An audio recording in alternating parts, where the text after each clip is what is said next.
Hey guys. Hello. It's Sunday. Let's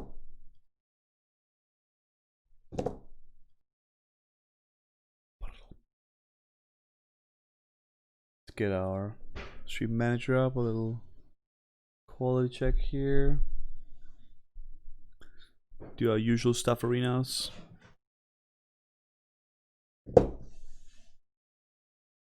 Let the world know we're here.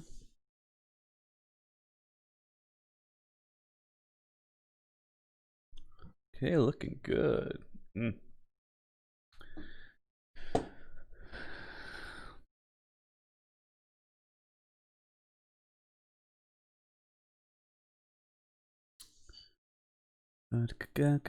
Here we go.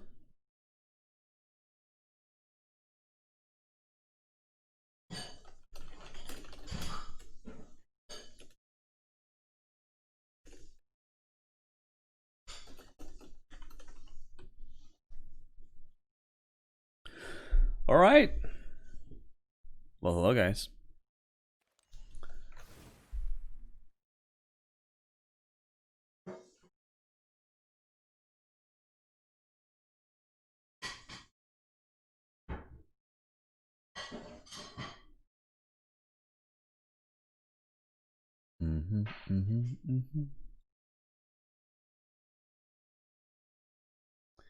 Well, so yesterday we had a long, calm stream, had some wine, and we drafted this. I think I drafted this off stream. It looks super bad, but who knows? Might be fun. Don't know what the hell happened here. But why don't we find out if it can win something, huh?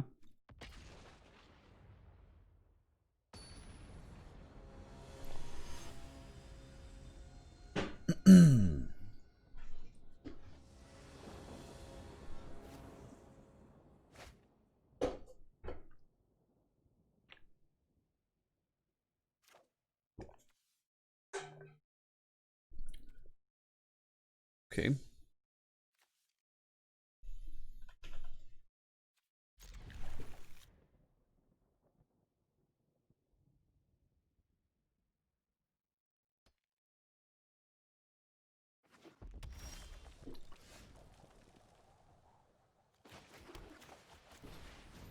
The Mad Russian.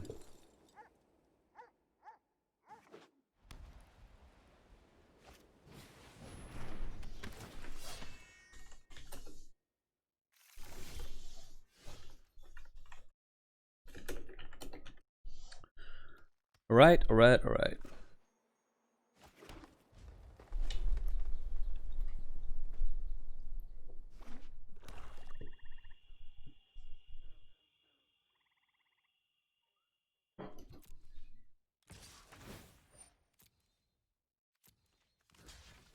Guess what? We can just block.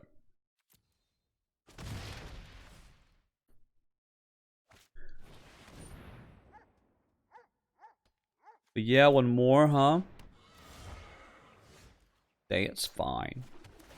Not really, but maybe should have played a plains or an island here.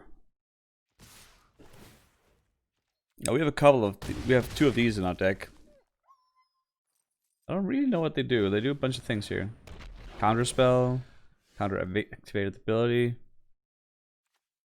Okay, bunch of things. Turn non-land permanent to his owner's hand. Bounce.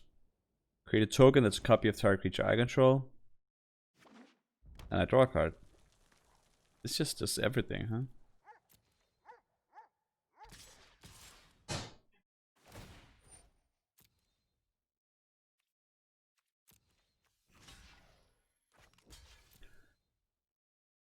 Probably wrong to block before the growth. Maybe not.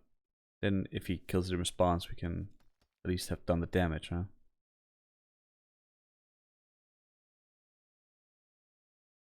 Yeah. Sacrifice it. Sacrifice it to the Lord.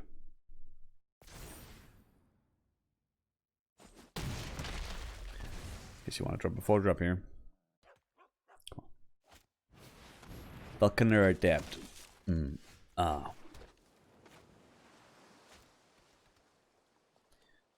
badly do you want to kill that Wingmare so we can cast Epiphany next turn, maybe?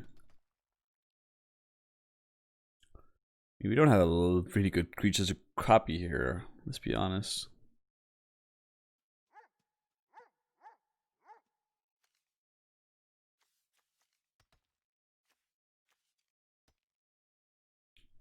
What would we like to copy though, huh?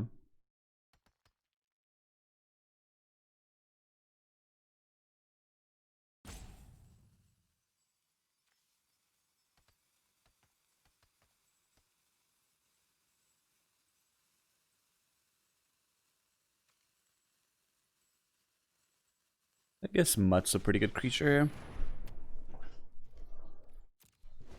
here. Stop that Falconer from attacking, maybe. You have to deal with the Wingmare so we can cast Epiphany. Battle Rattle! But Battle Rattle is pretty good. We can't do that now, so we sort of have to block, I guess.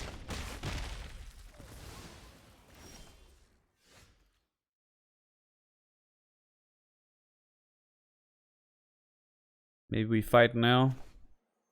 Get rid of the Wingmare? Yeah.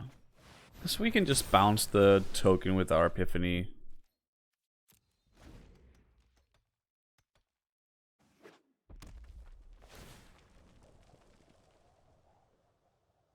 Yeah, go ahead. Okay.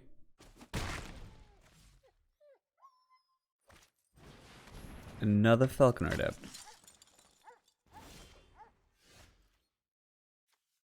I could just make a copy of Pack Leader, guys.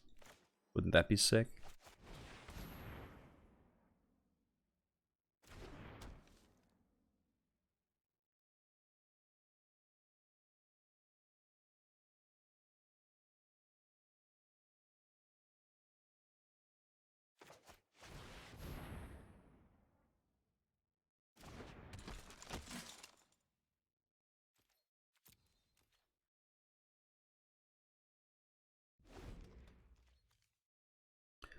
This is an activated the triggered ability, I guess.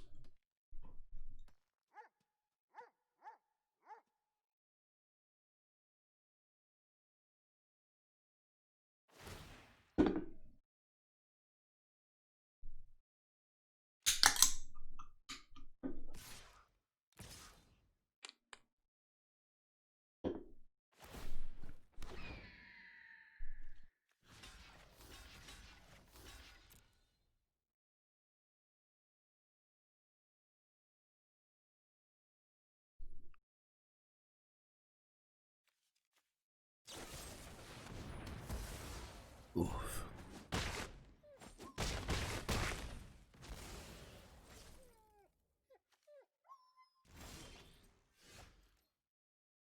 That's really good too, though.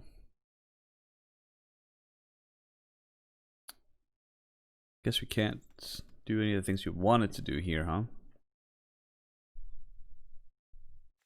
Well, I can't take 4 in the air. Can't take 4 on the ground either.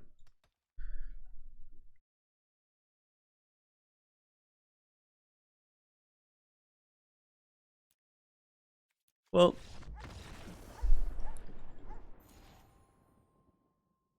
I did make a sort of a weird deck, I guess, but I guess I'm just at this point hoping to salvage a few wins with this one.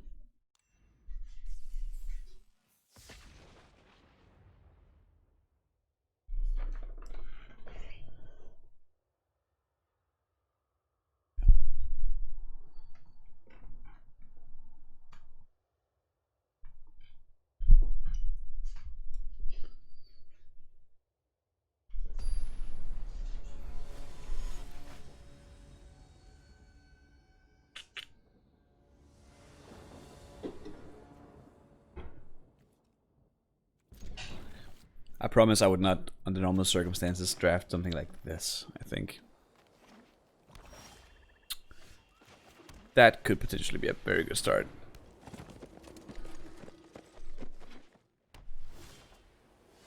Pride Mulligan seems like an easy step here, but is it?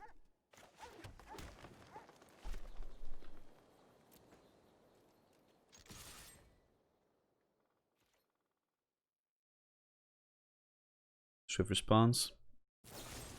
Interesting thing here is I would probably still want to keep the Harbinger alive here. So that's actually okay.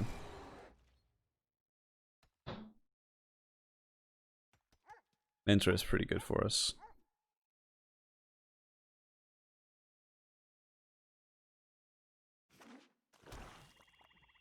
Swift response is a very good removal spell.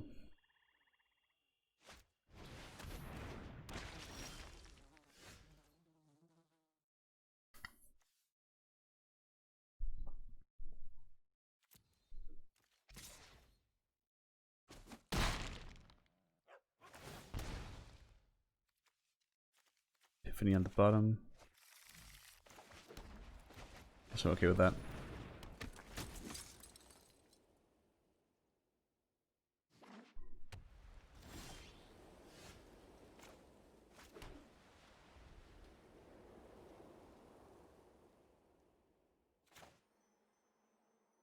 What does he have here?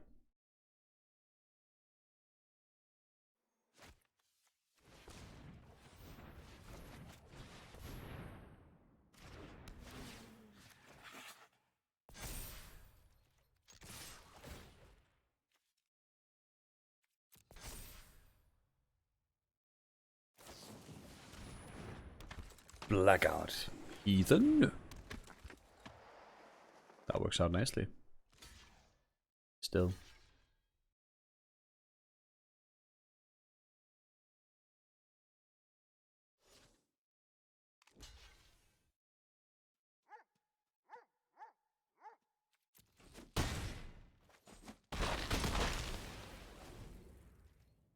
Okay. That's a removal spell, right?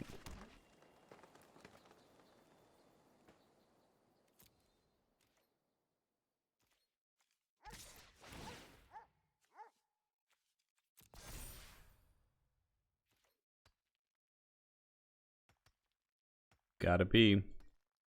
Final blow. Oh, finishing blow.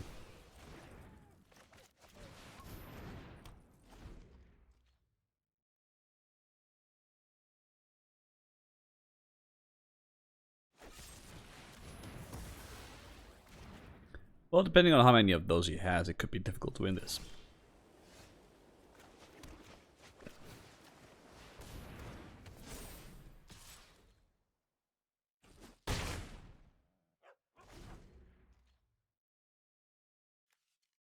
One more.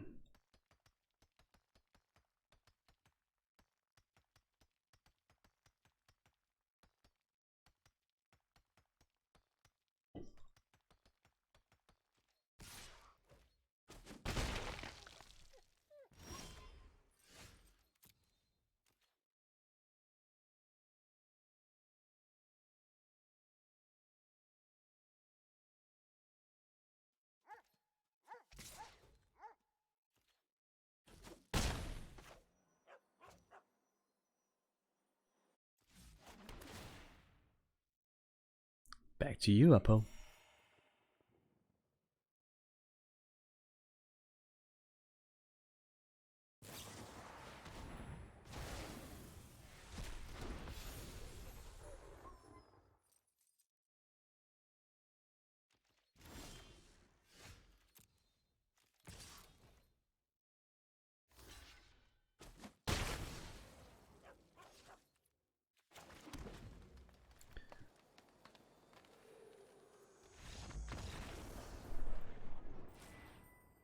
Alright. It won again.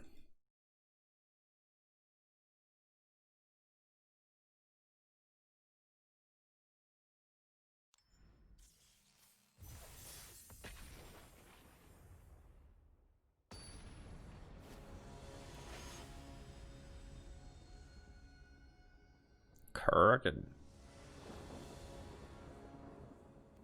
Yeah, sure. So this deck is not all bad. There's good cards in it, but the fact that I have 2 double blue cards on my top end in a green-white deck is a little weird. I guess I'm also fine with it. This card looks nice though. Cultivate into an X spell? For sure.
Still no, huh?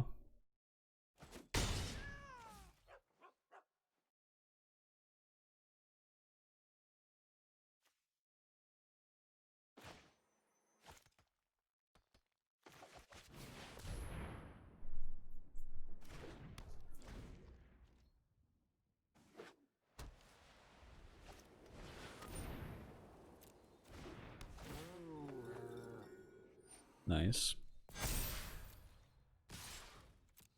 And they're real creatures all of a sudden.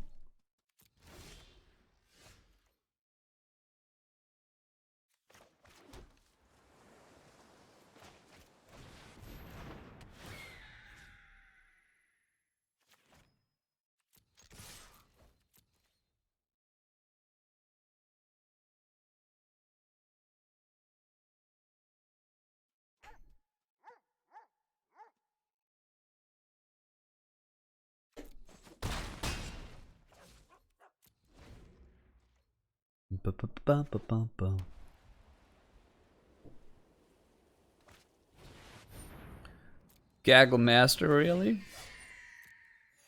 It's pretty darn good there.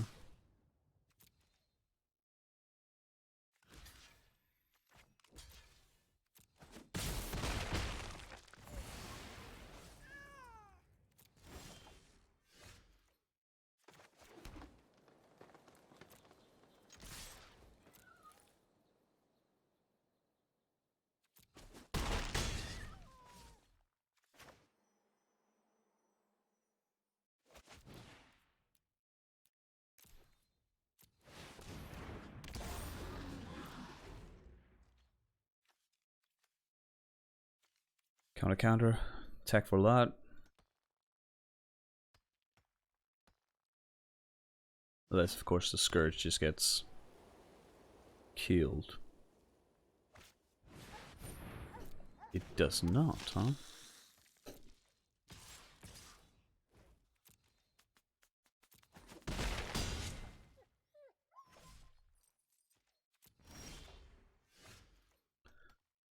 Okay. I have to present. This is 9, 10. Guess we can't actually do that. Well, he blocks with both. Blocks with both these.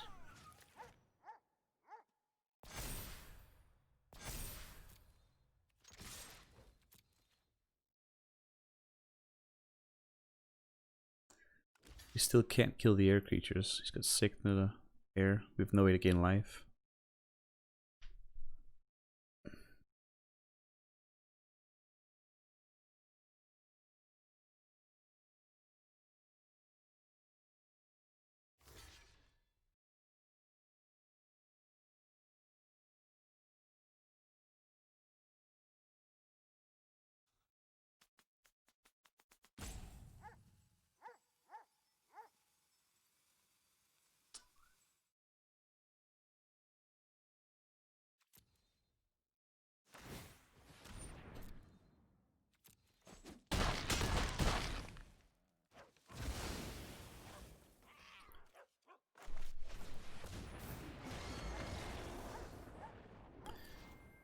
Jeebus crabs.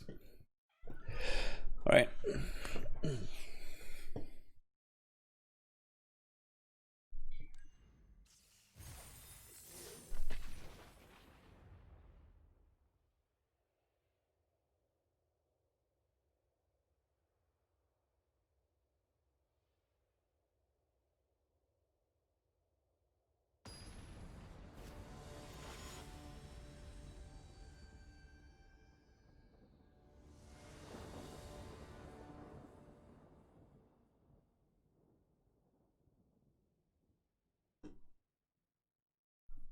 Well, there's no green.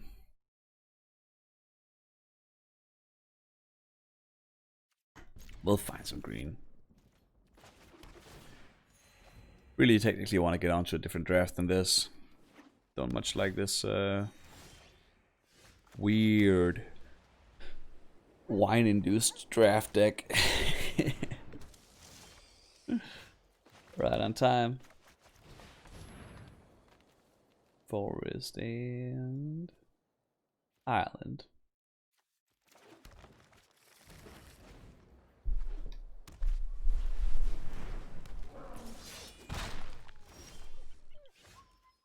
Okay.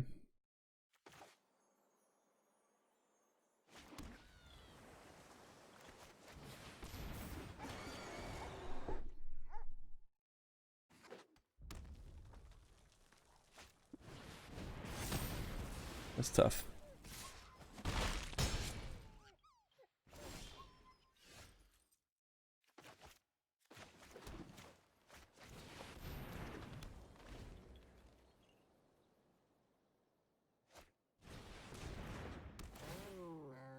Jesus Christ. This Epiphany looks pretty nice now.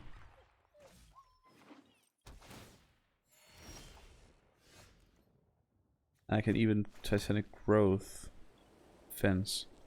Like that a lot.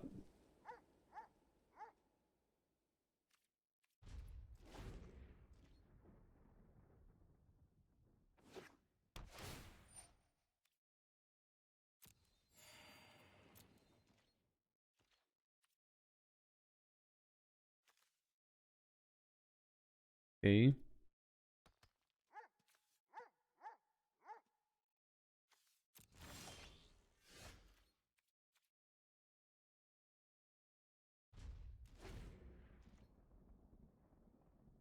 Interesting.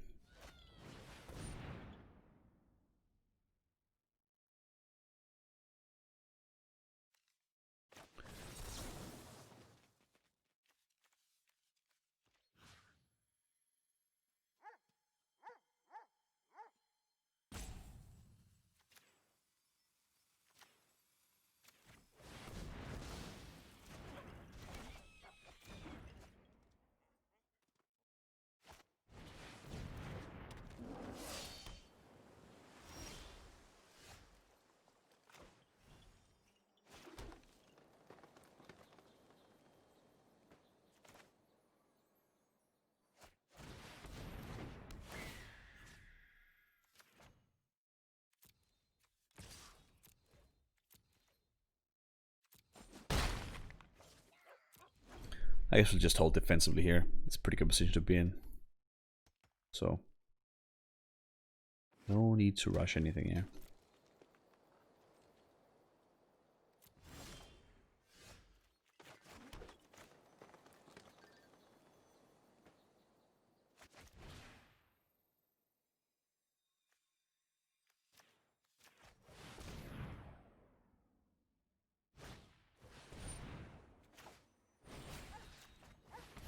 Pro red.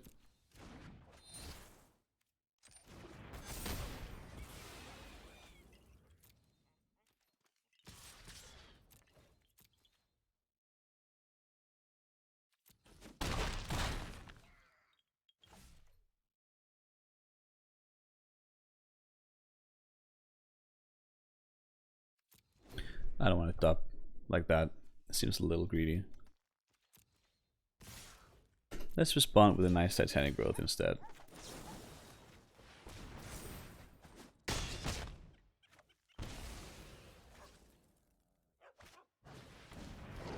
Igneous Cur.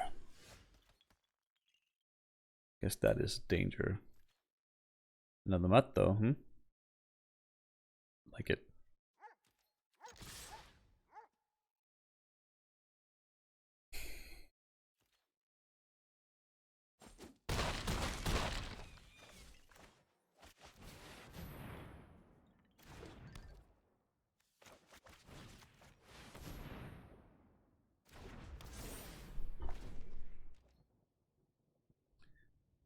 I suppose swinging with the other of these two mutts was a little greedy.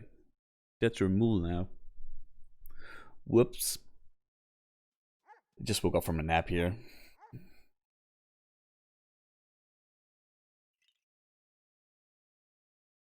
Turn slag is not enough though. Sublime Epiphany is enough though. But no, not for lethal. He's 1 mana short. Oh wait, he's not. Oh, the counter. Alright. Well, at least we're done with that one. Let's make our real first draft of the day. Jesus. Should probably not drink wine and draft at the same time. That did not work out well for sure.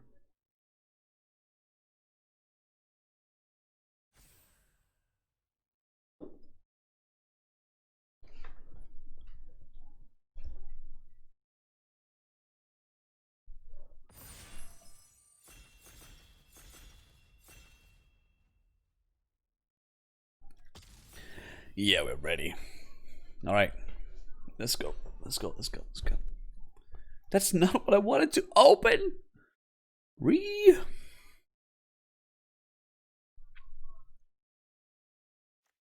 Replicator's pretty good. Scorching Dragonfire is probably the best common here.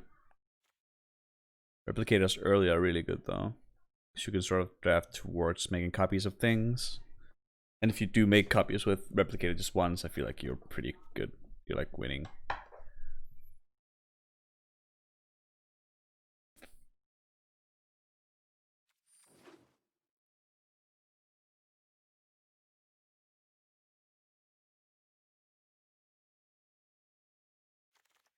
Got to take the Dragonfire though.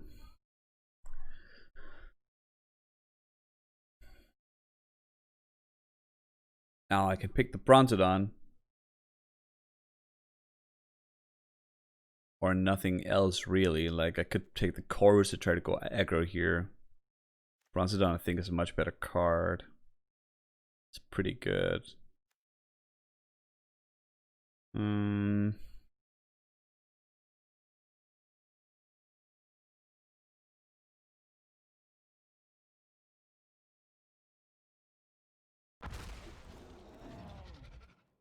Well, there's a Patrician. That's a whole different card, huh?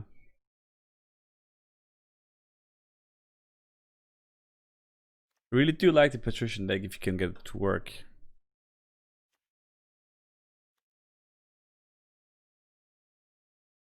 Be a little crazy to take it here, maybe.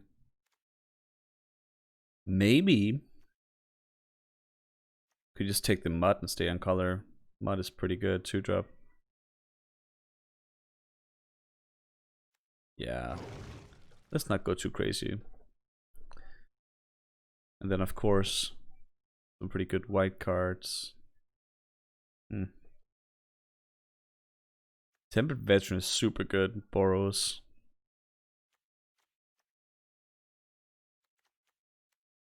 Well, it's better in white-green. Guess maybe I'll take the Watchdog over the Veteran right now. Oh, that's crazy, isn't it? Watchdog is better if I go Boros, though.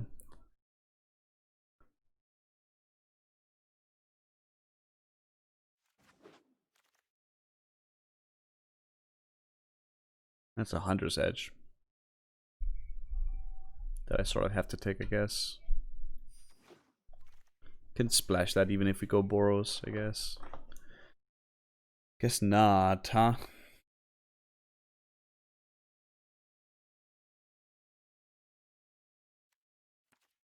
Guess I can take a Mauler.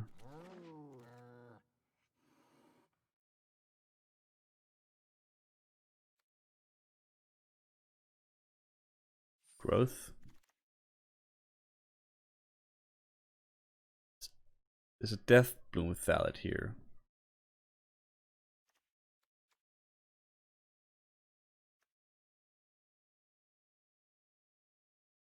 Guess Golgari is pretty good.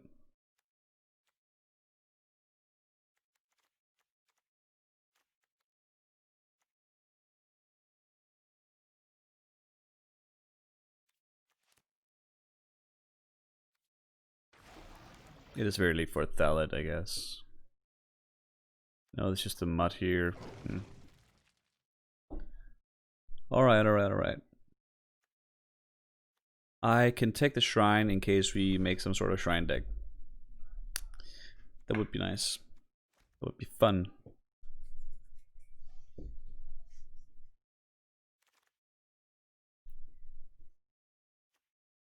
Guess Battle Realm is the only useful card for us here. Colors we're in seem right. Thrill or Hobble Fiend? Probably the Hobble Fiend, right? Yeah.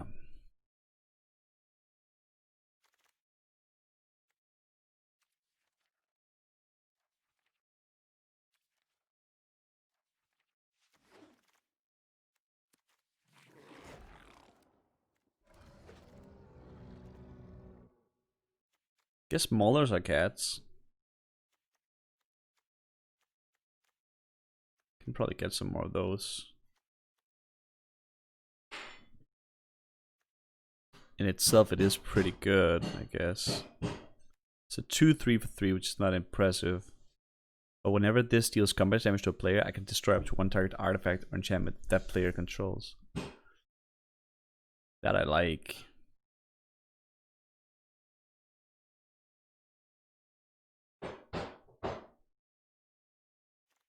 I guess we gotta try it.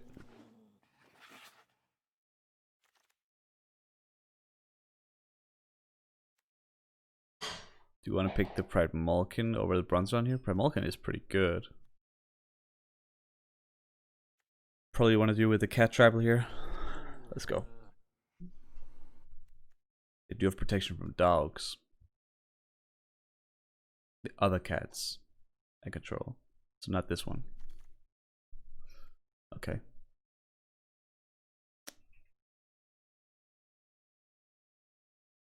Another Pride Malkin. Nice. So far we picked 3 cats. Pick 2.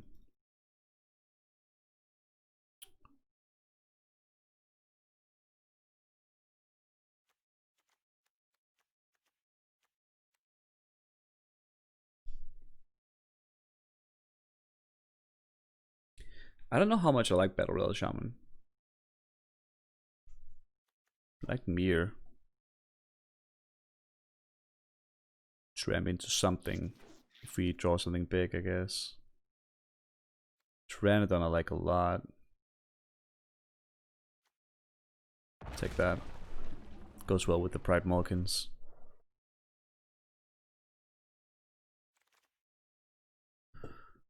Warmonger.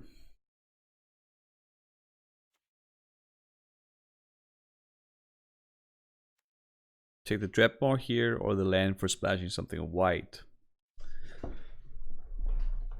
If we find something white, sorry. I guess we just take the Malkin.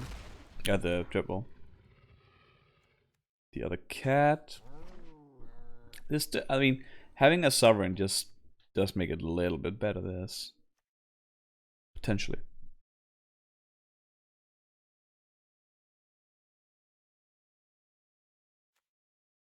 I'd like some more of these.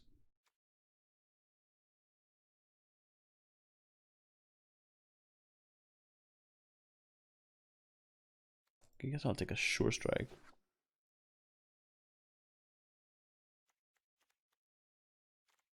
Sure Strike's pretty good with Tramble.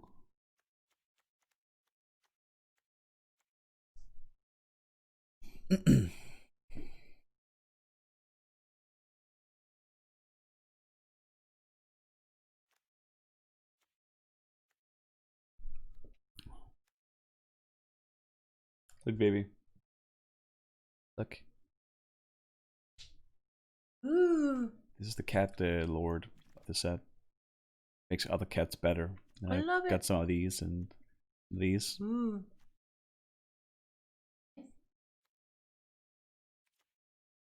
Hmm. Take the 4/4 body here. Maybe I'll take the crash through. Yeah, let's do that. Magma, I'll happy to pick up. With this many copies of one thing, I'll be happy to pick up a replicator if we find one. Looks like we're down to basics, playing creatures and spells. More spells.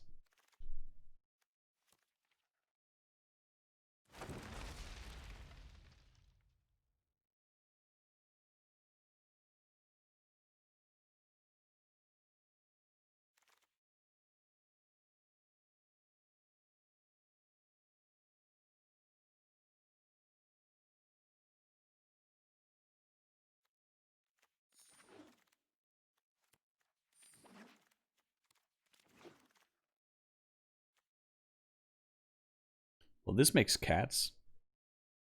We don't exactly draw cards, though.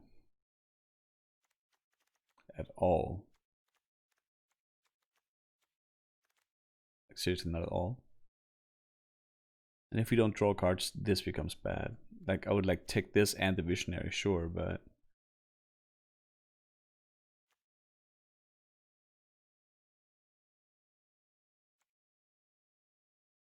This Crash Through draws a card.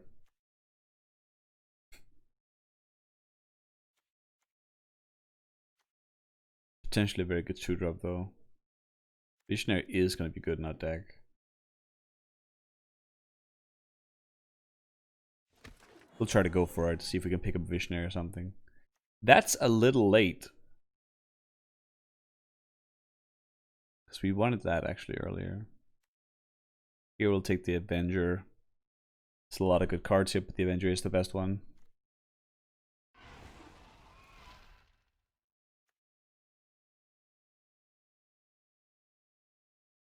I mean,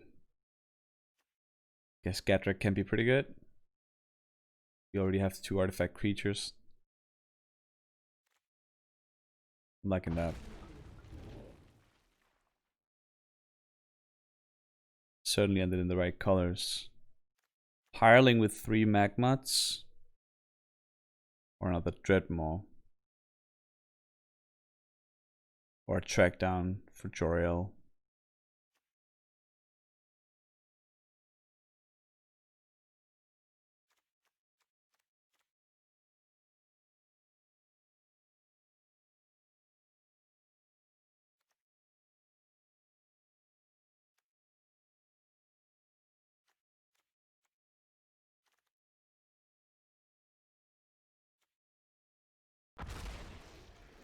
Maybe we don't play Jor-El. This is the fancy version of a Colossal Dreadmaw in our deck. Guess we can make it a little bit cheaper with the Magmats. This one deals non-combat damage to an opponent. So does this. That turns this into remove spells. Okay, I guess we have to take it. We would like to shock though.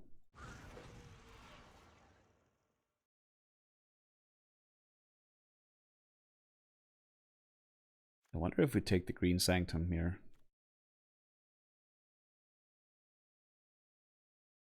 Could take Thrill, draw some cards with Jor-El. Could take Guile. Probably Thrill. Some sort of card draw is going to be really nice for us to have.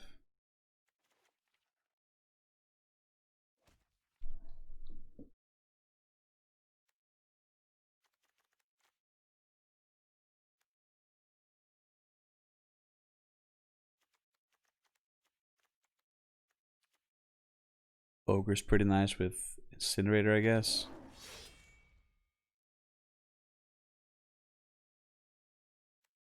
Mir's still pretty good. Thrill's still pretty good, I guess.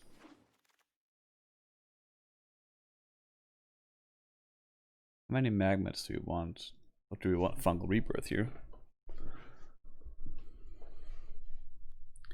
This isn't a cat. We don't want another that, but maybe we don't want another magnet. I think we do.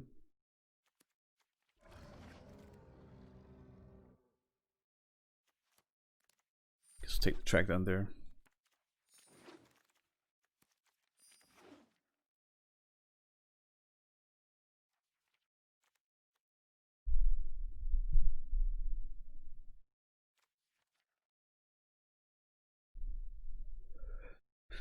I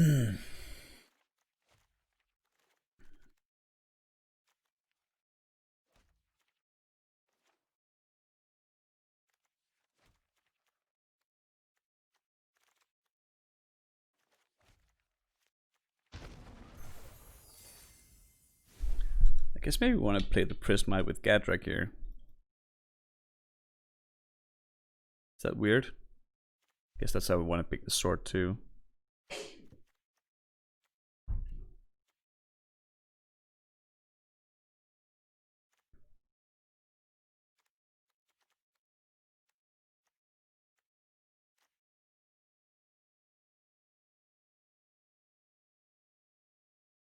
Maybe with 2 mirrors we can play 16 lands. I like playing 16 lands in Arena.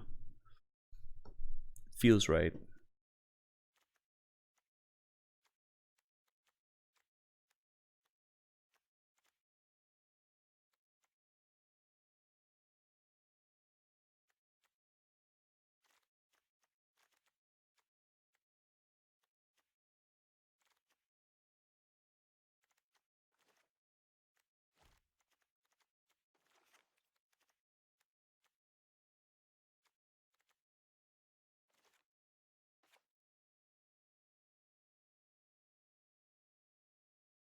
Mm.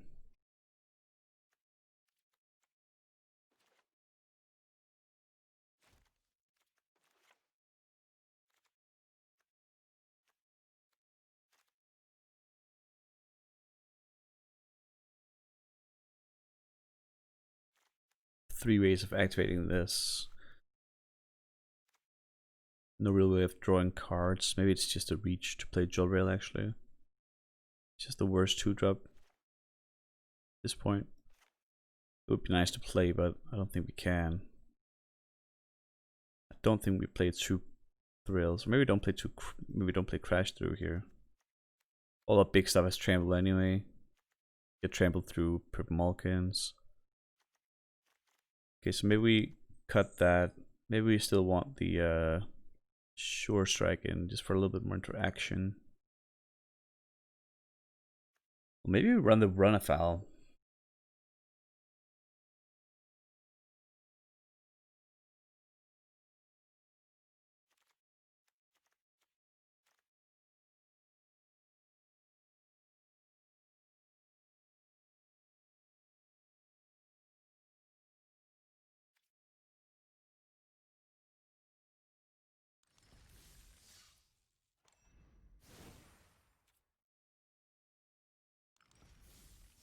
Okay.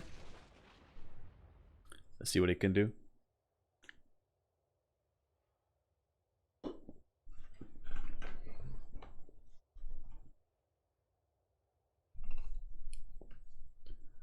Alright, alright, alright.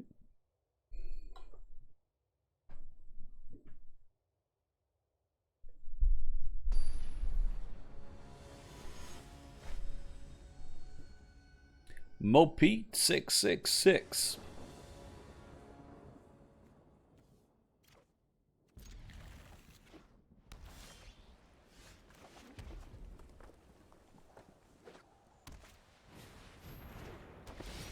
Do-do-do-do-do.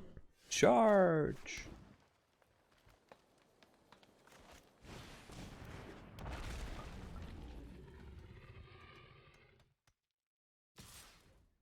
Do-do-do-do-do.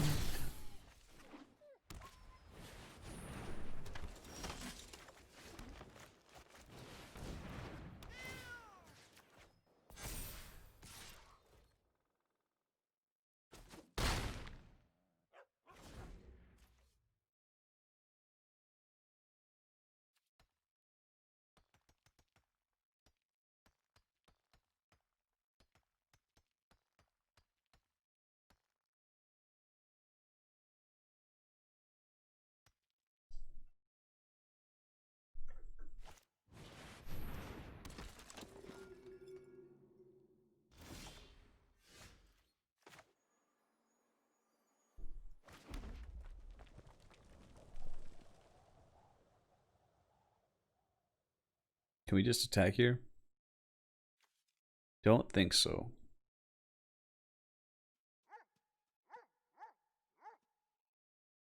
Maybe we can.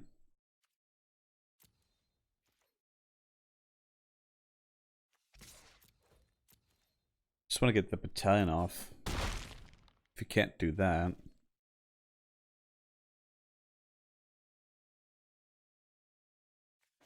So we'll play the Avenger so we can triple spell.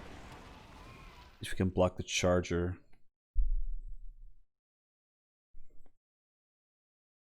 Not interested in trading the... Okay.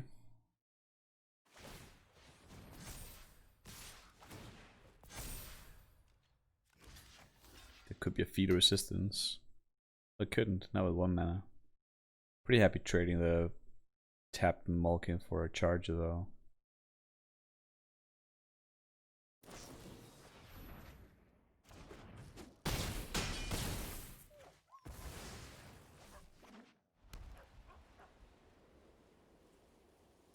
Dip dip, I'm still standing better than I ever did.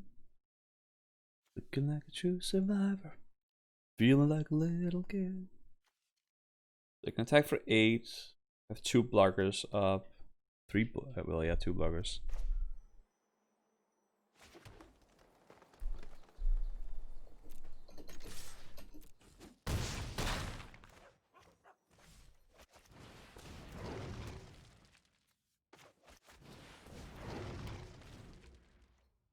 I'm guessing we're only gonna have to block one of the things here. We can tap Avenger and just shoot him for 4. Seems likely. Even if he plays a flyer, he can only tap one of the magnets. Yeah, I think we got this one.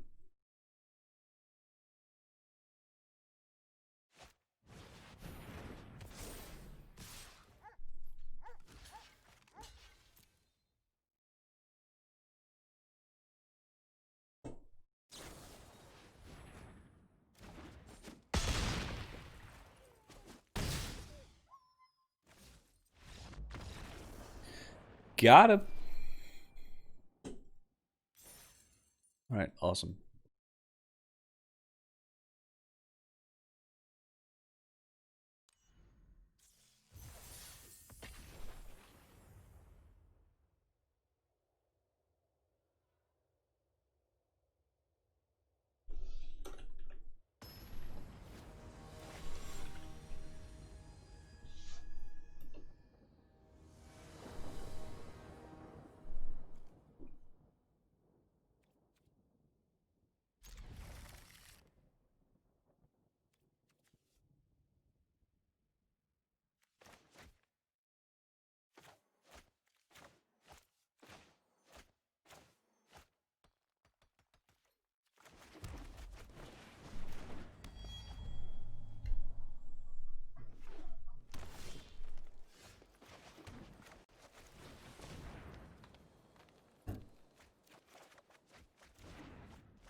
Be embarrassing not to draw a land here, huh?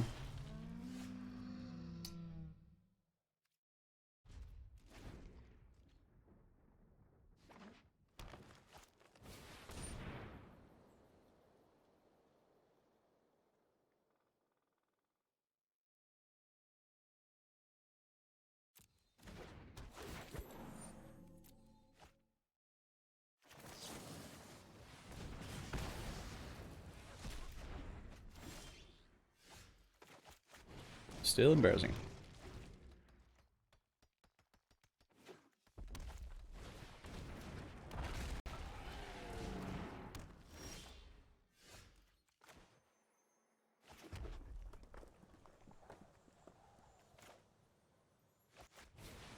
Oh, he's gonna have a fight for the mirror, isn't he? Oh, this is gonna be so good. Success in trading. That's okay. Guess we can choose to double block that. Or that way we can get blown out with that Dragonfire, or we can just not block.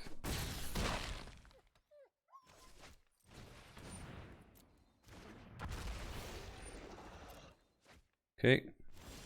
Avenger.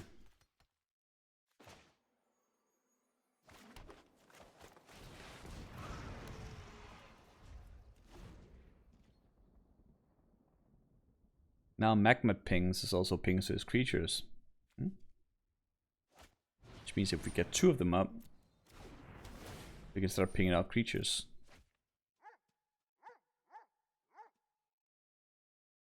Now we can't play Avenger.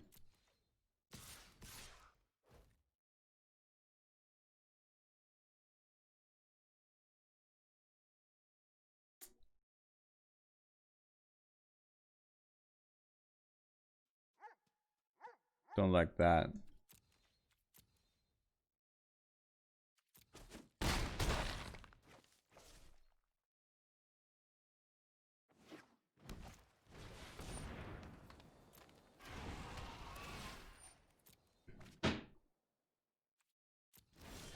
Ah! Forgot the ping. Now I gotta be smart here so we can play more spells. We want to play the Magma and we want to play Hunter's Edge.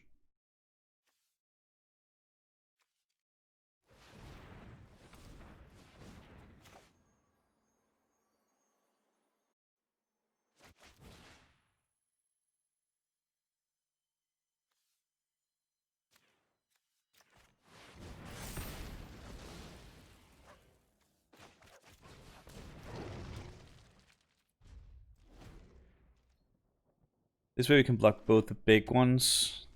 Can ping with Magnet. Big 3, I guess.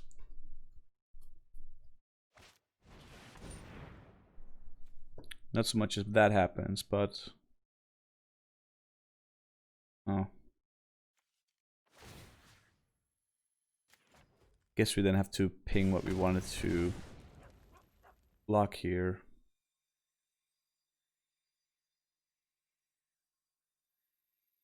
We're gonna block the Visionary with the Incinerator because if he puts a fight on that, it's gonna die anyway.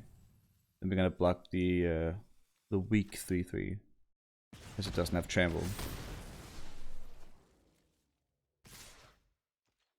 We gotta go like, oh, he got a counter, of course. Well, nothing to do about that. Yes, Titan. Oh, he can just, of course. Ah, that's unfortunate.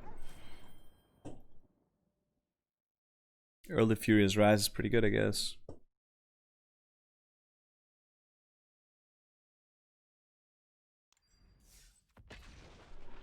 Alright. Alright.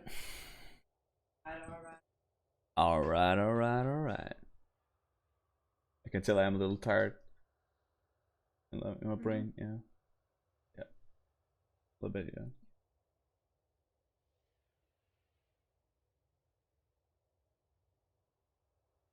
Yeah.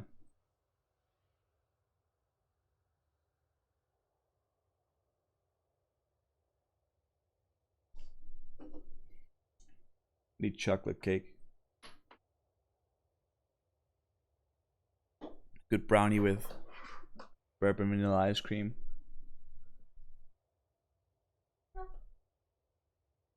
Yeah, that'd be good.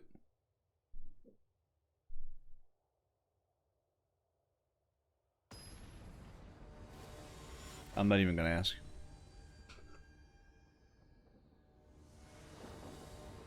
THC Febreze. I will Febreze through you.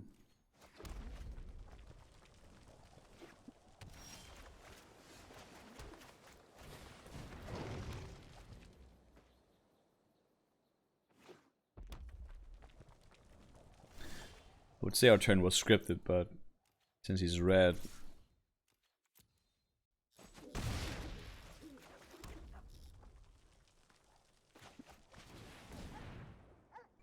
The reason I do this is because he could have Lofty Denial here. And the reason I don't do the Malkin thing is because he could have this exact card, so I'd rather save the counter from the Malkin.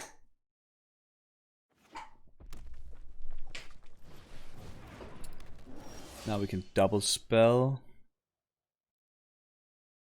Do we want to get rid of this forest first? See if we can find another with 2 Kadros? I think so.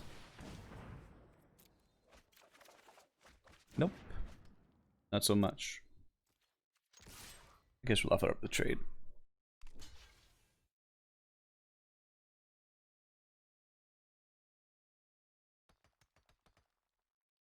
I've been a little hasty with discarding lands today. Should probably slow a little bit down on that.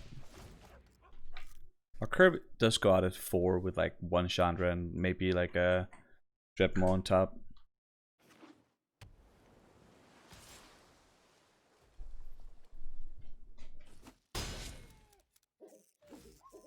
Rewind. Oh, Turd Ogre. Here we go.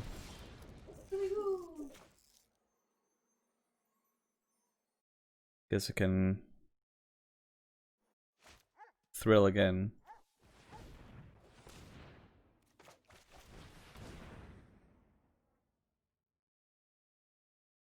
Let go of the Private Malkineer. I wasn't gonna risk it for lands again, and of course I get a million lands. Typical. Let's keep the Magma at home for blockers now. Actually, if we don't have to block, we can ping with the Magma, then play Chandra's Incinerator here. Next turn. So maybe we just don't do that, actually.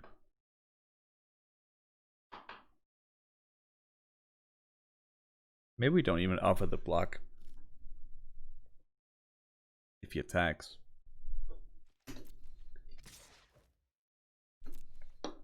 Yeah, let's not do that.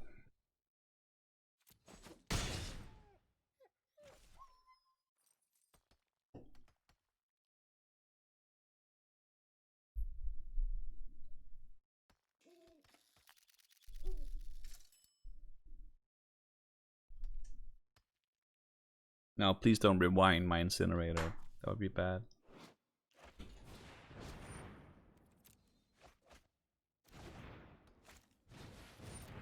Stormy Entity. Our opponent has some freaking awesome cards today.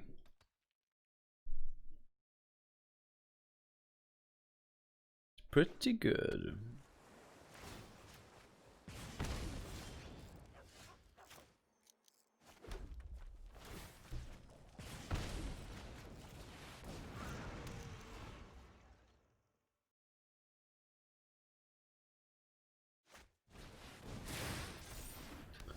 That is mighty unfortunate.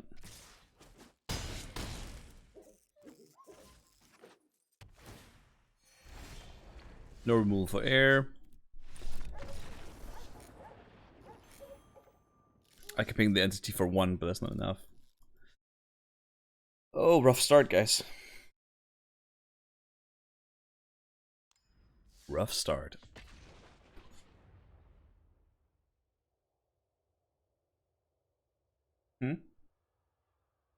Rough start? Yeah. Yeah. The name is Start. Rough start. Rough? But he has a cat. Right.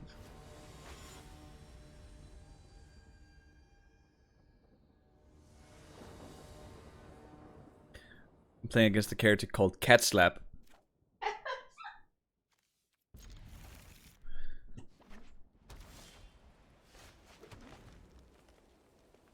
And I'm playing like a pseudo cat triple. That's actually funny.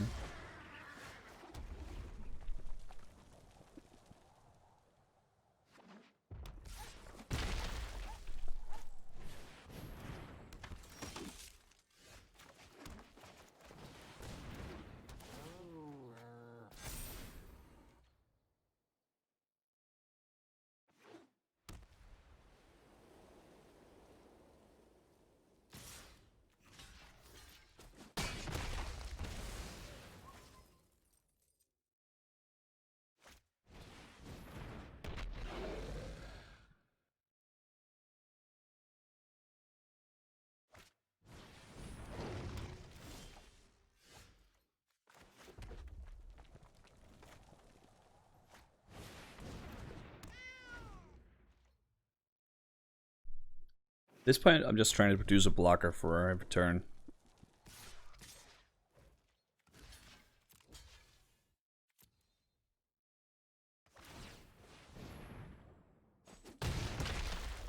Even if I go 1-for-1 with this guy, like, eventually we'll catch up. Horse is a little different. This will Ochre to counter the Courser.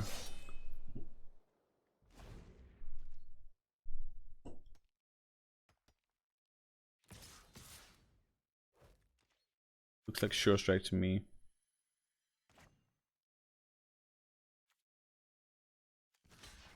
I would rather get that out of his hand now, so we can play Incinerator, have that safe.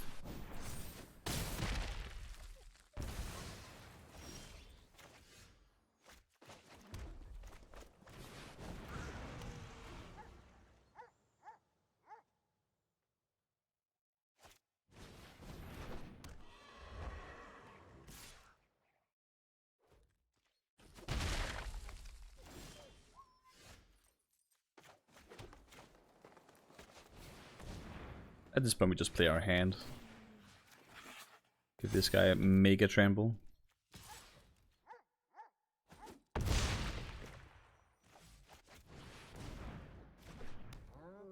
More kitties. Meow.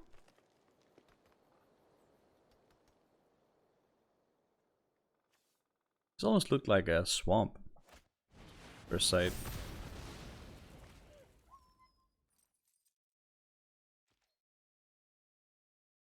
I could probably block the Hobble Fiend with the Private Mulligan here, force him to eat one of his flyers. Because taking 1 damage on a turn, yeah, I didn't think so. That's pretty good.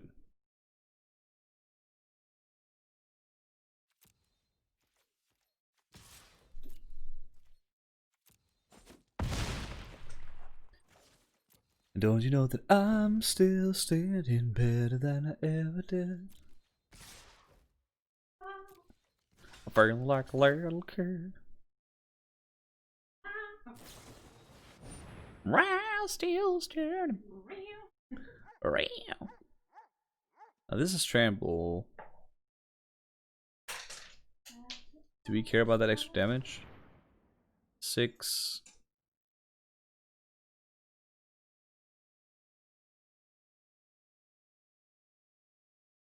Take 10 damage. Or we could kill one of the Pegasus, but we should probably target the Hobble Fiend then. And even if he sacrifices, it's not going to survive. He would have to sacrifice both his creatures and have Pump. And that's impossible.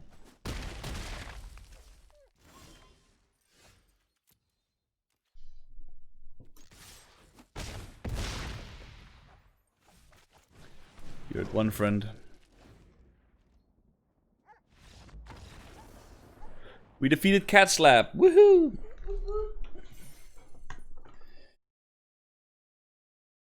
I feel like I'm going from like having good drafts to having bad drafts to having good drafts to having bad drafts. And like it varies day by day. Today we're having bad drafts. Inside you. I win inside, I lose outside.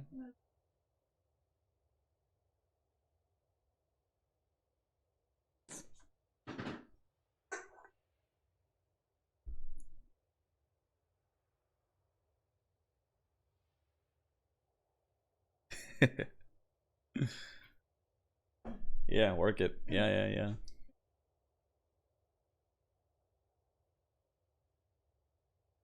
These slippers. Yeah. So sexy. No.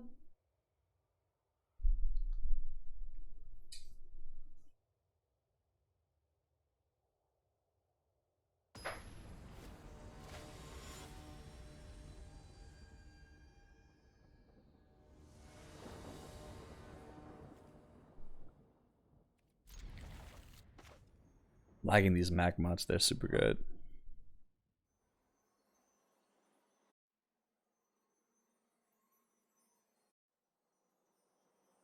Mulligan 1.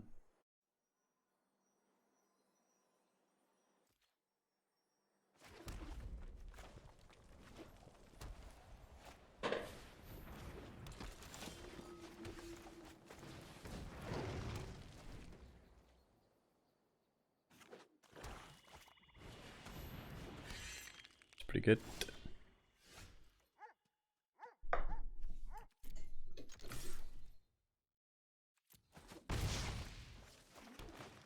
Bronzodon's gonna be good here.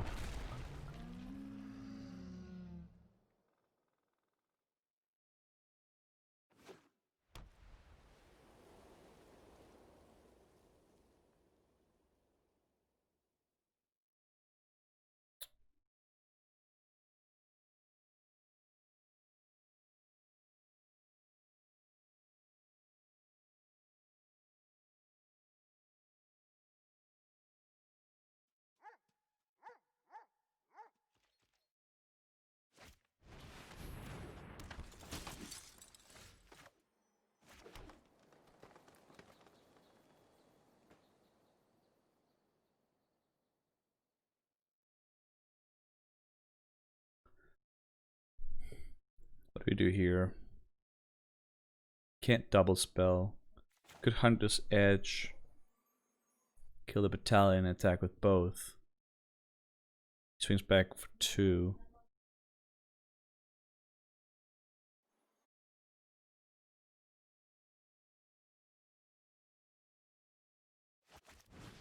I guess I like that. The only danger is that we tap out, so we can't sacrifice Bronzodon if he's got a swift response next turn. But I think I'm okay with that. If that is a choice.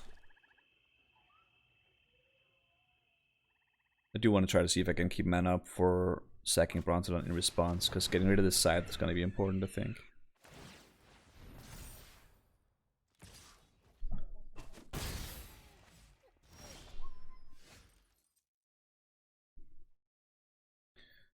We cannot double spell here. I think I have to Dragonfire the Imp. Maybe I actually do have to Dragonfire the Courser here.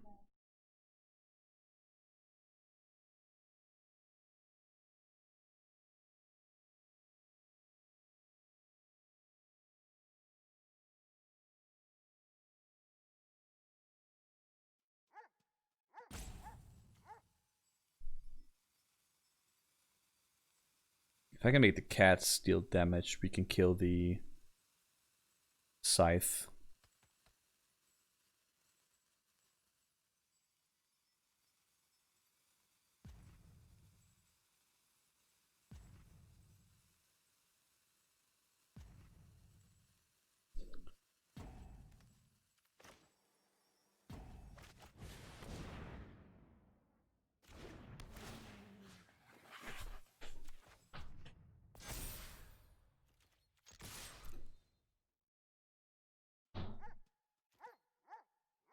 So here's the trick. I think I'll let the Bronzodon trade here. Because we need the Imp to die. We keep attacking with our cats. We play our Cat Lord next turn. And our cat attacking and hitting the enemy player will allow us to destroy the Scythe in return. Hopefully we also draw another land so we can double spell. That would be ideal.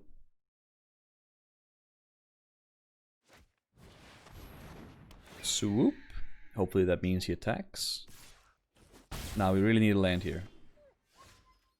Gosh dang it. It's not a dog, no.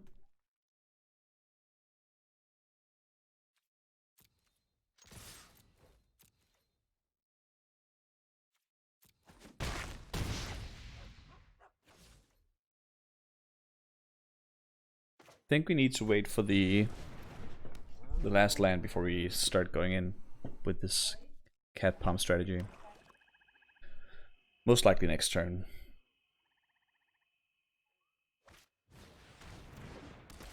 Oh, we need this Dragonfire though.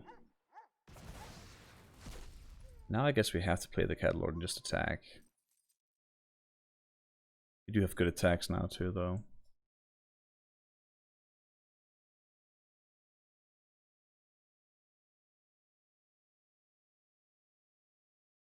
Yeah, our attacks are pretty good.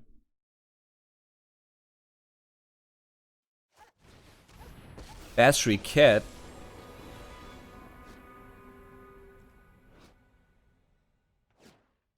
That's pretty good.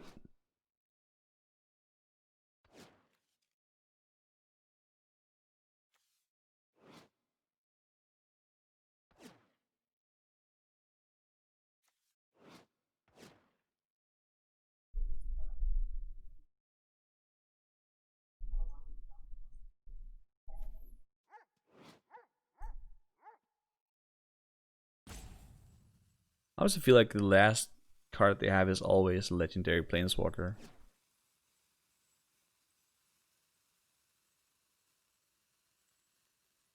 I need this Dragonfire back.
We did it. We beat Bastard Cat.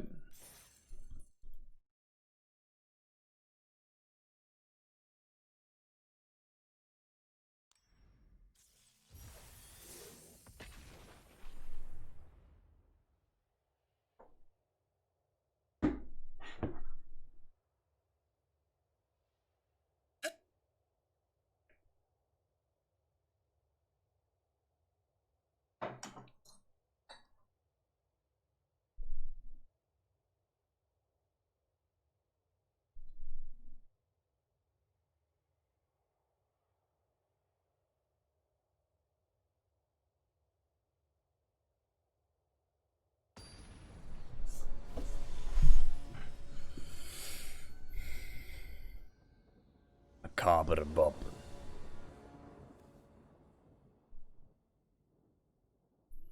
I guess we have things to do.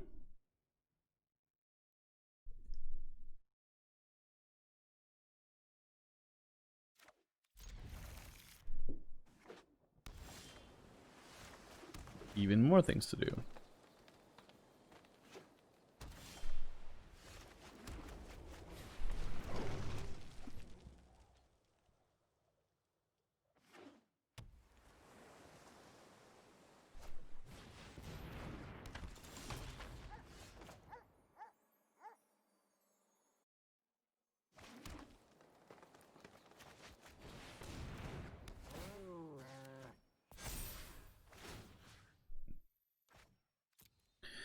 Could have played the Brontodon here and just pinged with the Magma. I think this is better.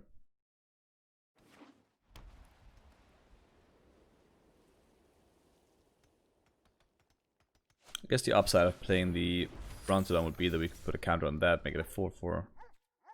Doesn't matter now. We can only play one spell per turn. Only attack with one creature per turn. So. Angara. Not a capture sphere, no. Don't do it, Bob. Don't do it.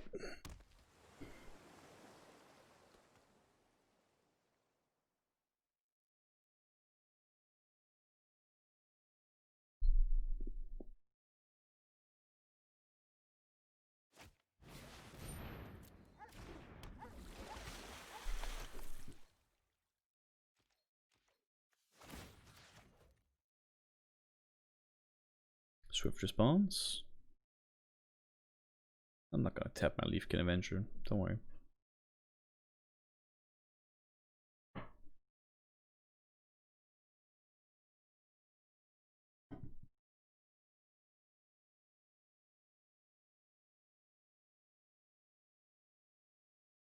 What are you considering, Bob?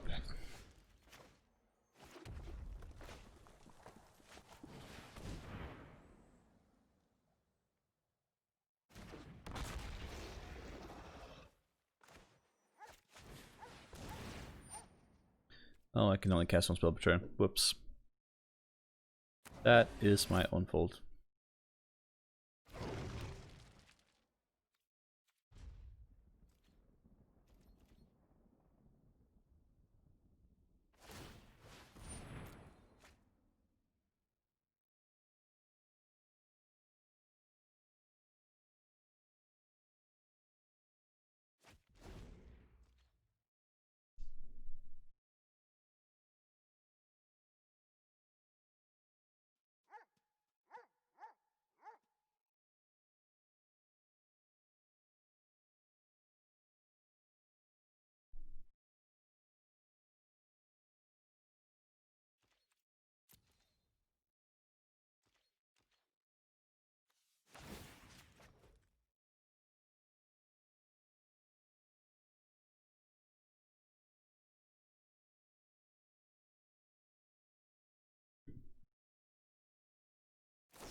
I would put the counter on the Avenger if it mattered, but it doesn't. So I'm gonna put it on the Brontodon.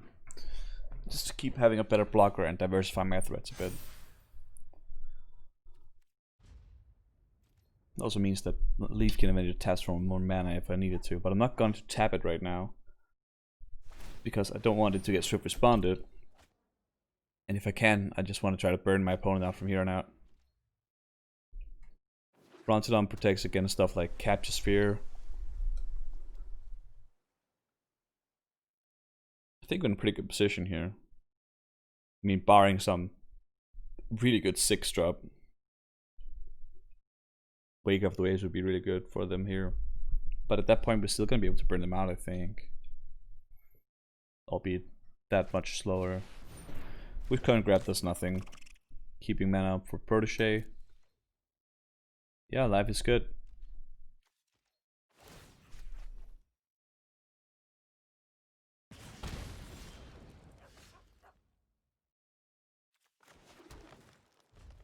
We just pass. Now we can activate the... Actually, I want to wait one more turn. It's cost 8 mana. I don't want to tap this like this guy. Not really. Unless he taps out.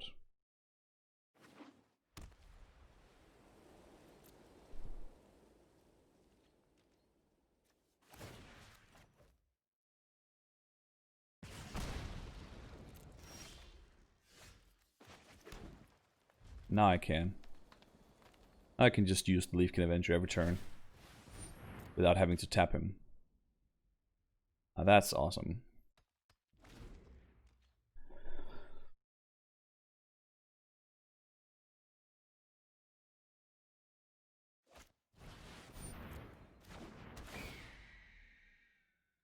Yeah, get some life gain.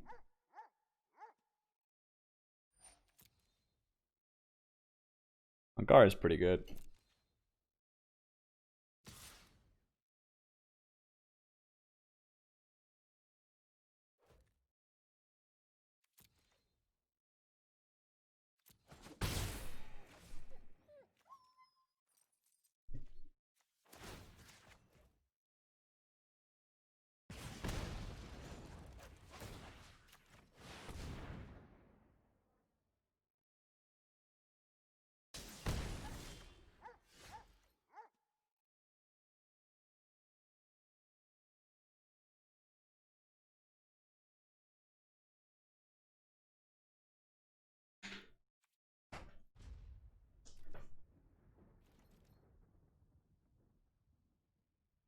Funny because Capture Sphere doesn't even kill Leafkin here. The only way I can lose it is if I tap it and he plays Swift Response, but I'm not going to tap it.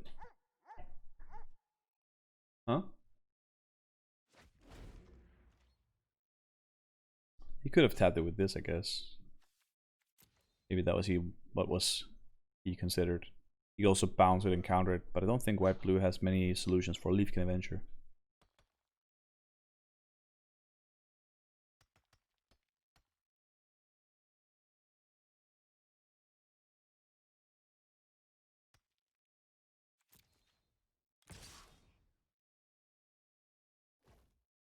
Guess he has to Swift Response my Magma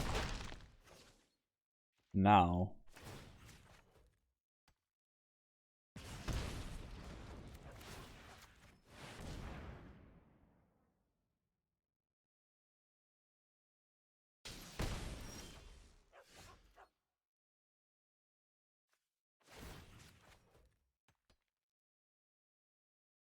I'm just going for it here.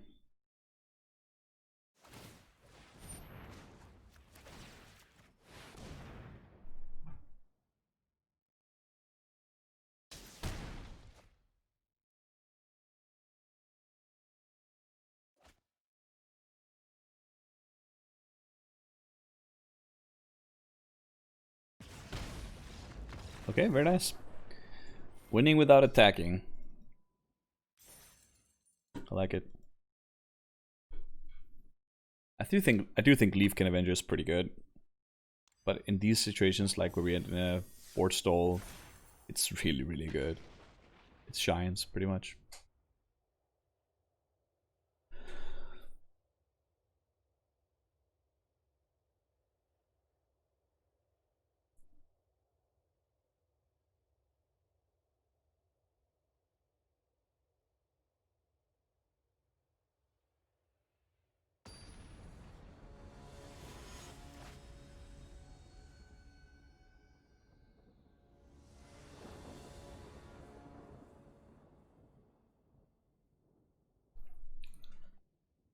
I go first, huh? Guess you can thrill away the growth for land.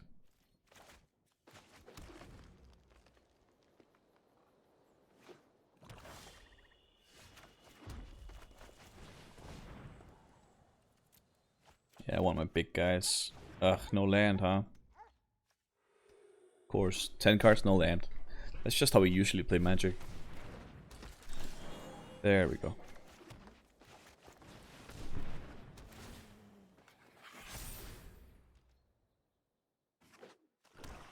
Ma one woolly recluse.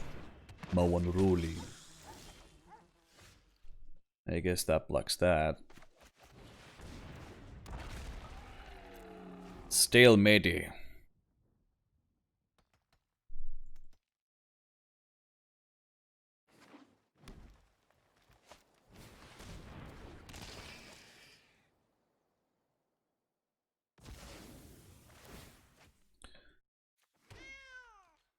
Guess he has ways to gain life.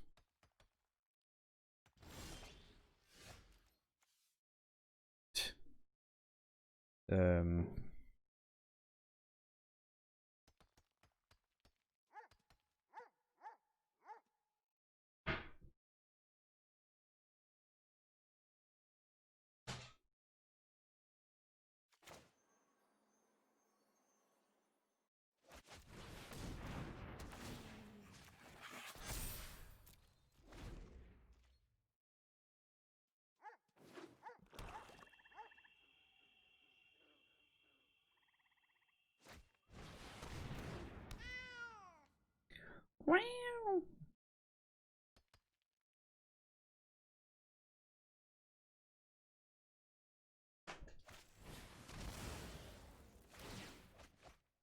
Guess you can do that, yeah. Cycle his tokens. Cool. I would really like a land sometime freaking soon.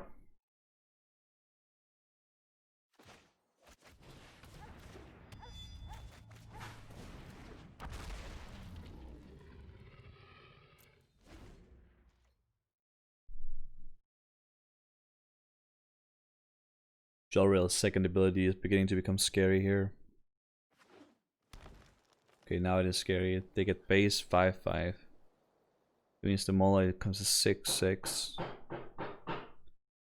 We have to block creatively, and he can just do whatever he wants. That's pretty good. It's a little late, I think, with this land, but we'll see.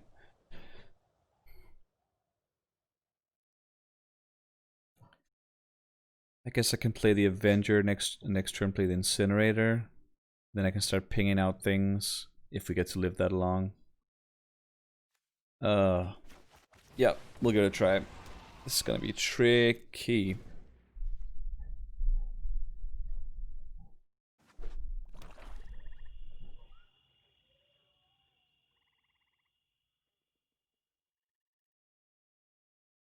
We can hope that he just keeps not attacking. Maybe he doesn't know the power of Jolrail's ability. Certainly doesn't look like it.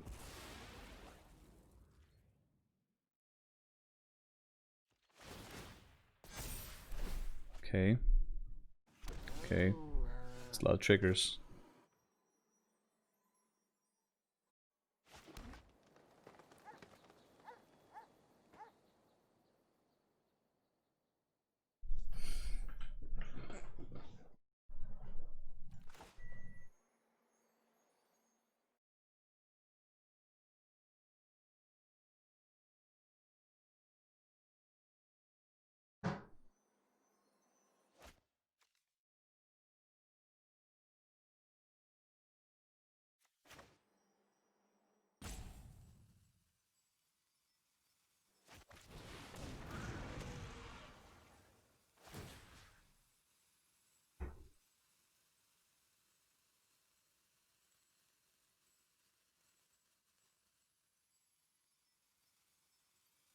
Three. That's 8. If we get to survive. If he doesn't like all-in attack this turn and kill us, we can start killing his creatures with Leafkin Avenger combined with Incinerator. That's pretty interesting. Veto, huh? Good game, he says. Oh no!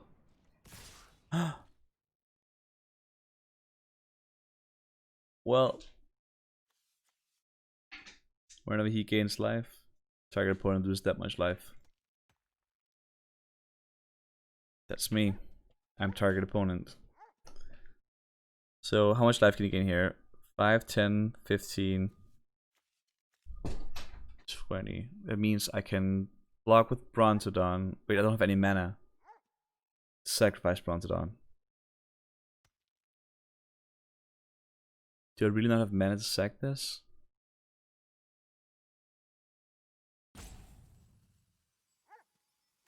Then. Otherwise I could have put it in front of Twinblade Assassin and sacked it.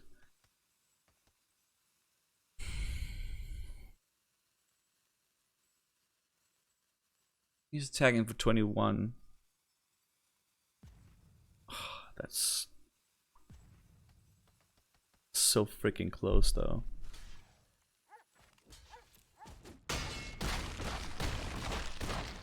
Yeah. Well, Veto is a pretty good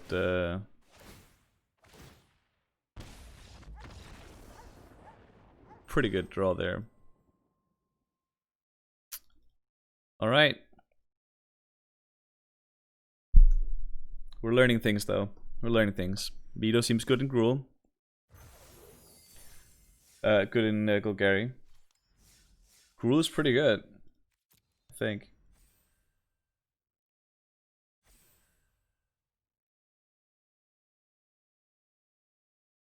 Give our Gruul Cat Lord deck a 4/3 here. Get on to the next one. Let's see if we can't do some really good draft here.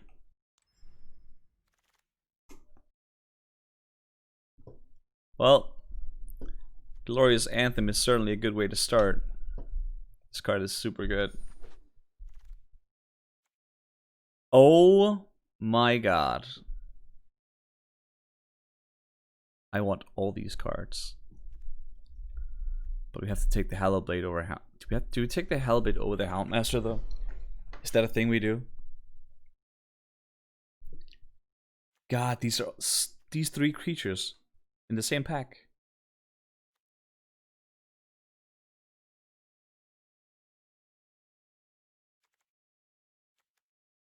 I think Hellblade lets us have the option to go Azorius also. Houndmaster is just super good if we pick it early, but the Hellblade is just good on its own, I guess. Hellblade or Houndmaster? That's tricky. I think Hellblade is pretty freaking good.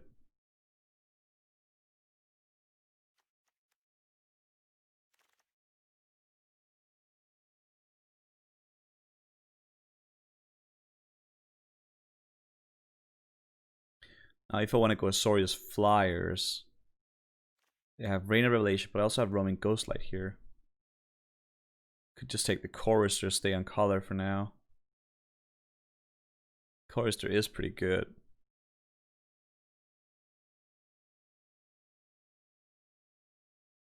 I do like the Ghostlight though. And I do like Azorius Flyers too.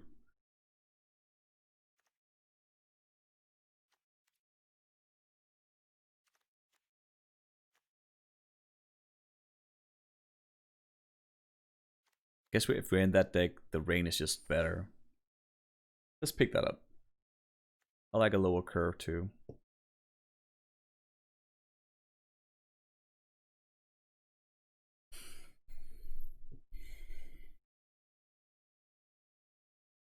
Oh, my girlfriend's making popcorn. She's not sharing. If she's watching my stream, she better come give me some popcorn.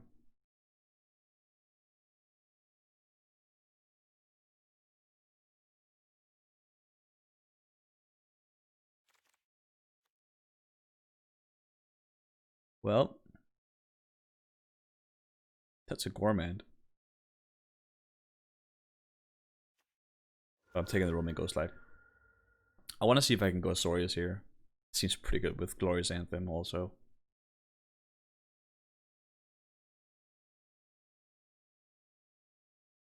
I think Azorius is super strong in this format. Especially if we can get some of those Watchers. Swooper certainly goes in that.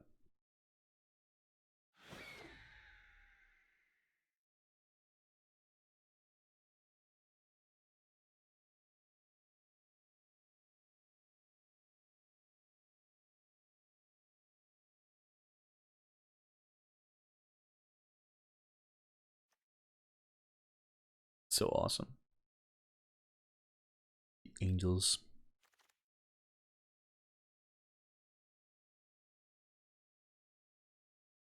Well, Dub is pretty good on Seasoned Hellblade. It's a Replicator though.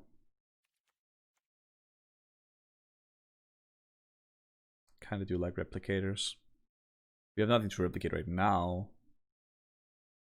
Could hope to get that though. Or we could cut the white card.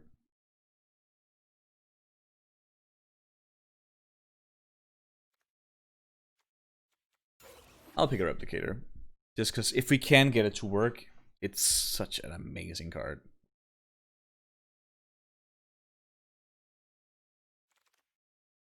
Another Swooper. I'll happily take.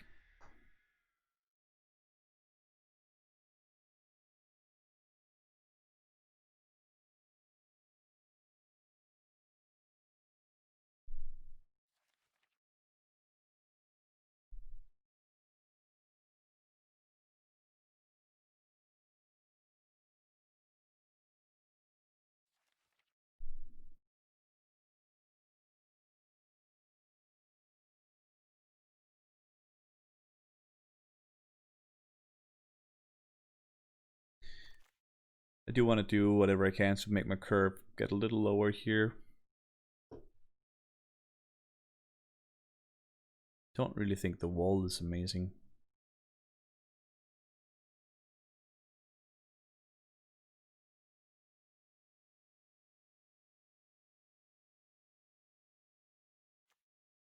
Battlements might be it over the Wall of Runes.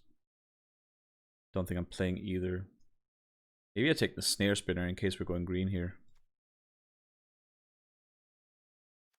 Don't really want the wall. Well, Lofty Denial, I actively want Inosaurus, so.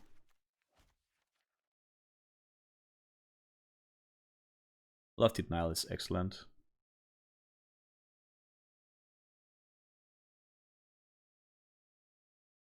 You want to be attacking, but Celestial Enforcer just is like tapping in this deck. So I think it's going to be good. Cut the blue card.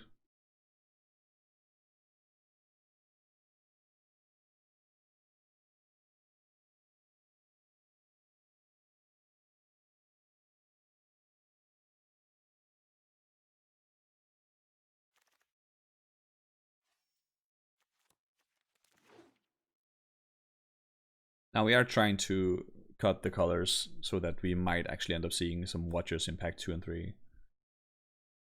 That's the hope anyway.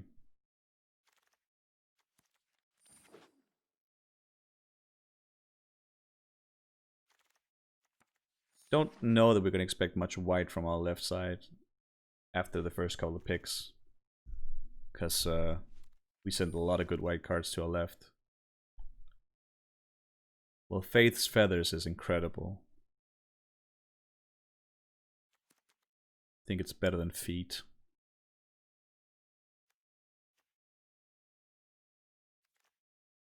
I think the 4 life matters a lot.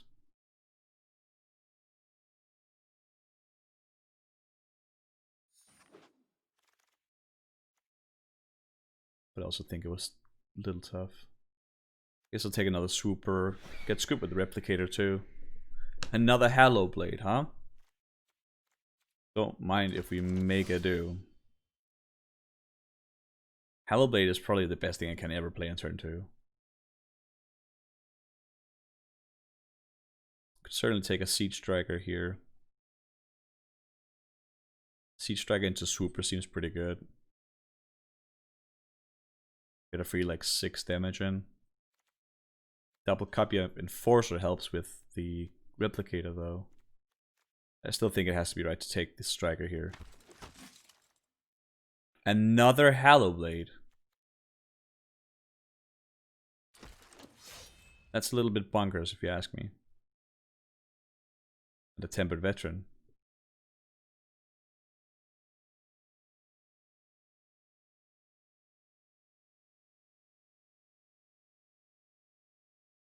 We're very white now, right now. Tempered Veteran is really good. How did this much good white come back? It's kind of amazing.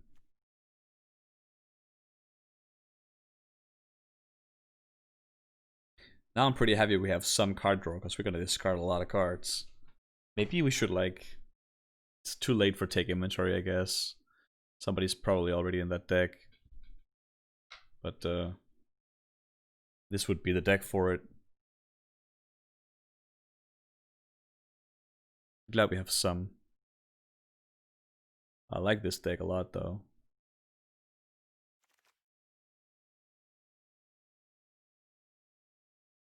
I don't think any of this matters.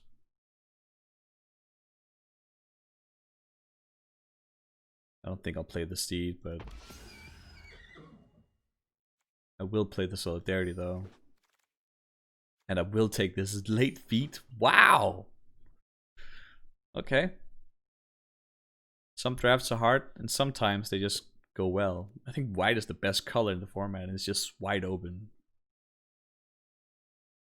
Pretty happy about that.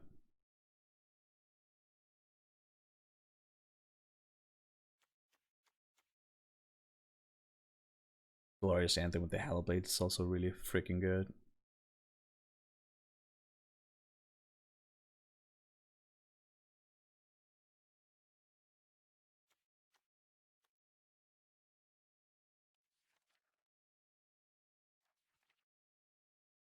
If we end up mono white, we can play Radiant Fountain.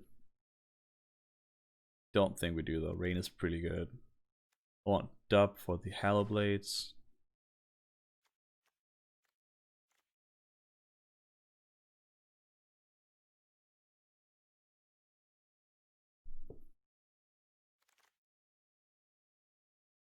Judgment is bad.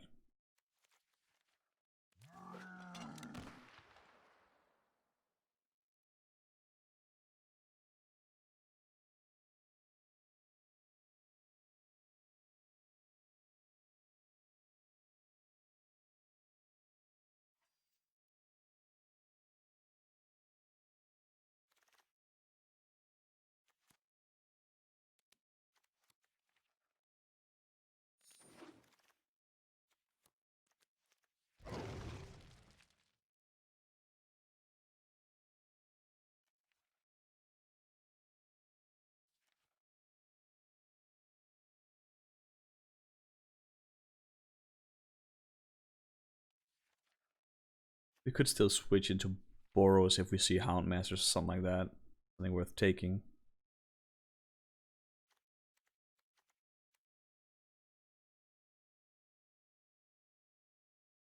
I don't even know what I want to see right now. Maybe another Glorious Anthem would be cool.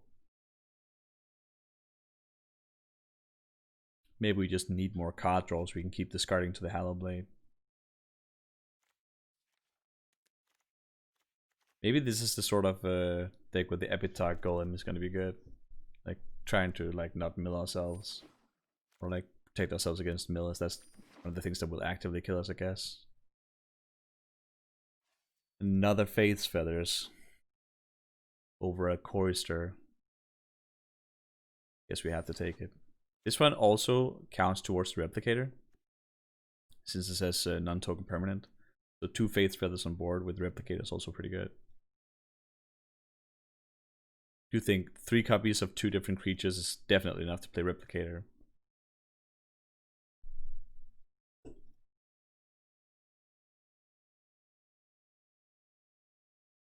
I'm not saying I'll play as many Hallowblades as I can, but that's probably going to end up being the case, let's be real.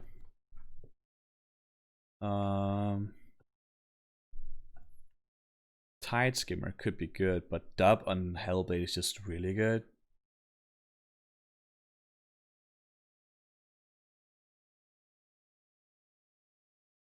I guess I'll take the Tide Skimmer.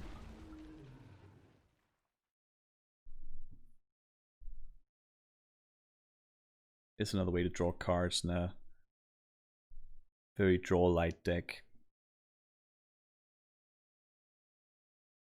I am really liking this deck though.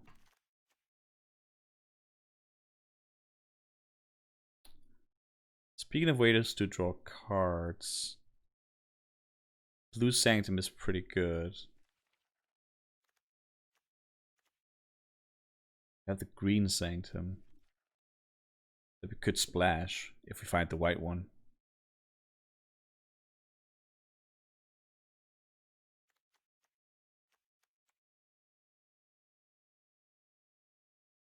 I guess we'll try picking it. What's the worst that could happen? I don't know that the Shrine itself is super good in this particular deck because we're super aggro. Oh my god, look at these cards! Oh, I want all of them. I want Rain, I want Acolyte, I want the what? I mean, I can even take the Houndman. I mean, I guess we could. Can't now. Now we're a little too deep in blue, but probably have to do another Rain just to sustain our Hallowblade addiction here. Bash's Acolyte is so good.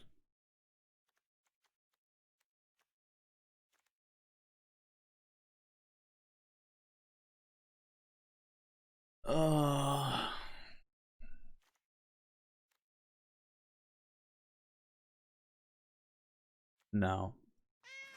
I'll take the Acolyte.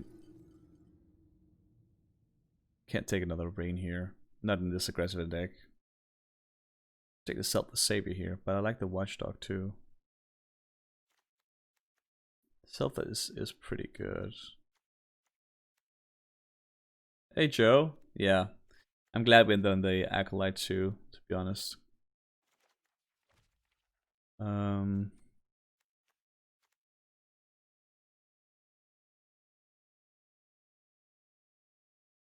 think I like the 1-drop here.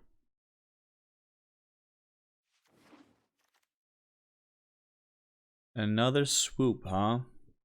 What are the odds we're playing 4 of those? Actually, maybe not terrible. another replicator though. That we sort of have to pick now. Definitely not playing this. This deck is looking pretty crazy. I'd like to pick up another Lofty Denial, I guess.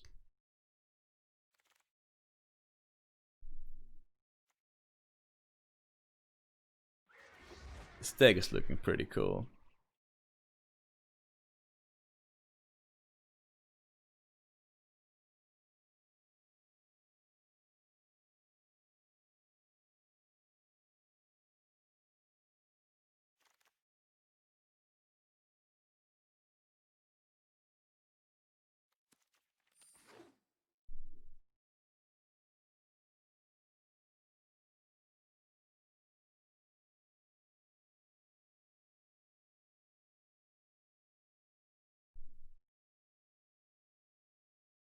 I don't know if I'm playing Tempered Veteran here. We only have one thing that cares about counters.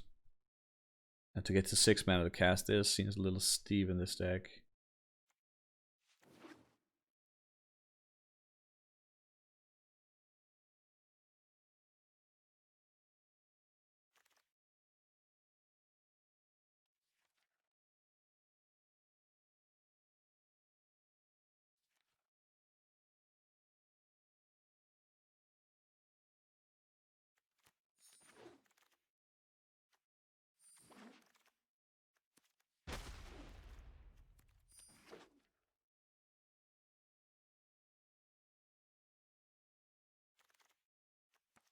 Right, so we never got any of the Watchers.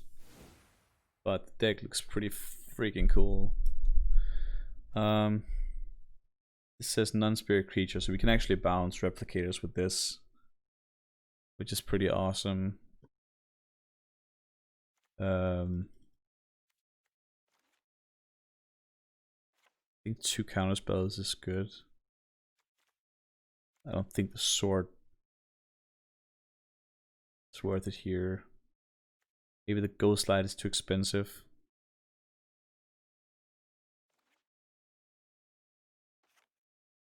I cut 1 land.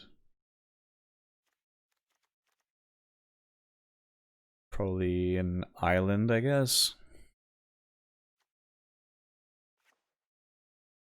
And cut 1 card. Maybe we cut 1 swooper. 4 seems maybe a little overkill. Maybe we cut the Enforcer. Now the Enforcer's interaction, we sort of need that, I guess.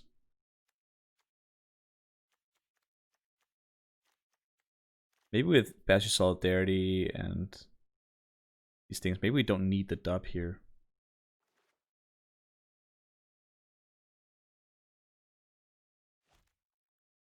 What would you cut, Joe? What would you cut here?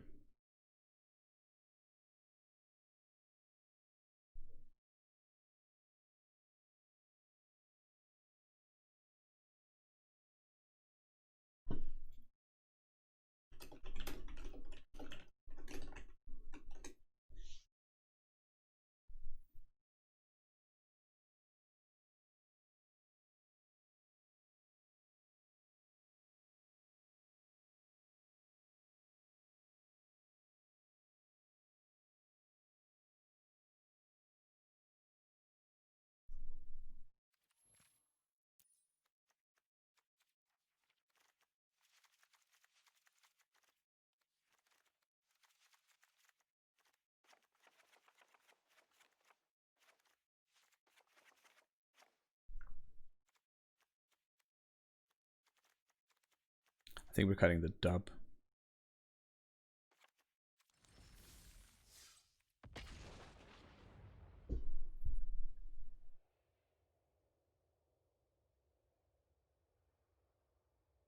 This deck seems pretty good. Yeah, pretty good.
Sort of like this because if we draw land, we can double spell. Do Concordia and Bestial Solidarity.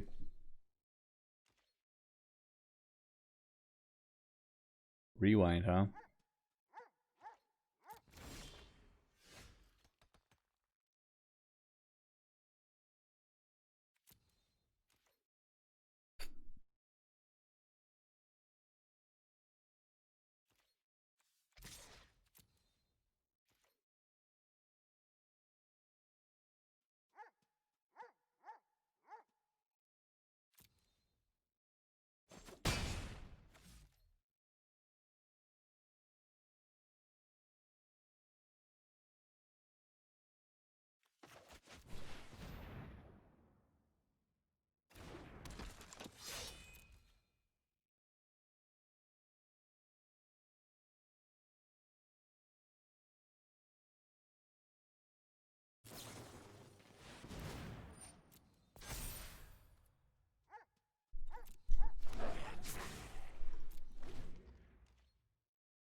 I don't think he can just OTK us here. So I think we're relatively safe. Or maybe he can. Good luck.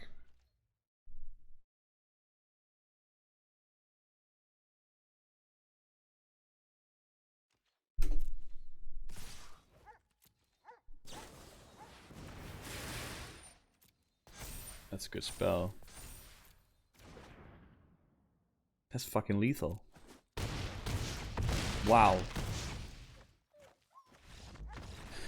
Burn Bright. I keep forgetting that thing is in the set.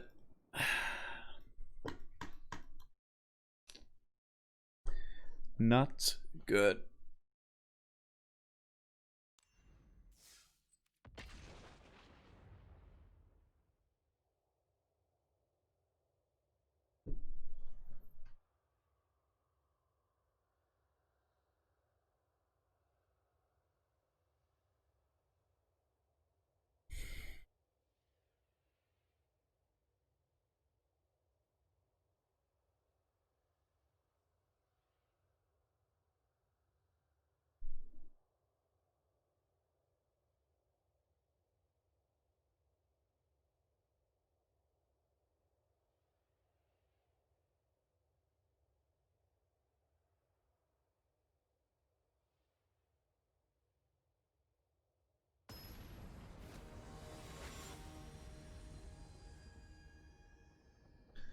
Chinokage. Yeah, I do.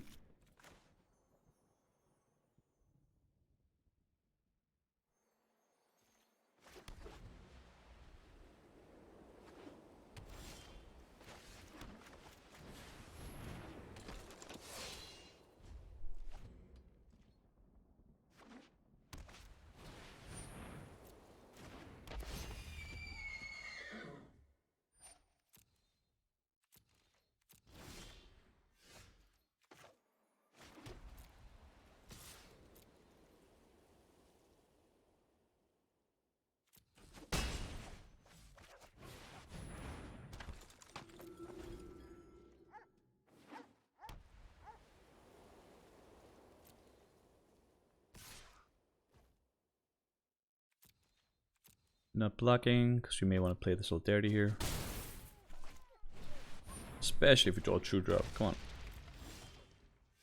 Well, that's not a true drop, I guess, but pretty good still.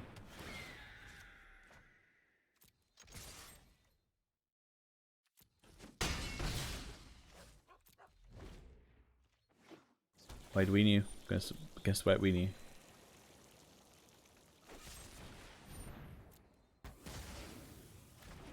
It's fair.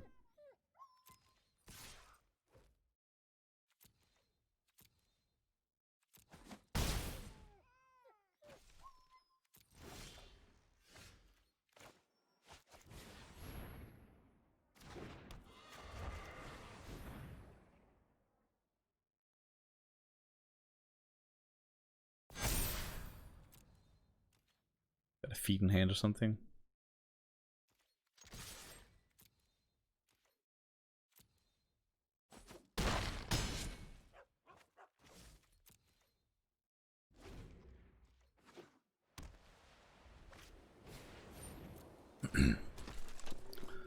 Well, we have lethal in the air.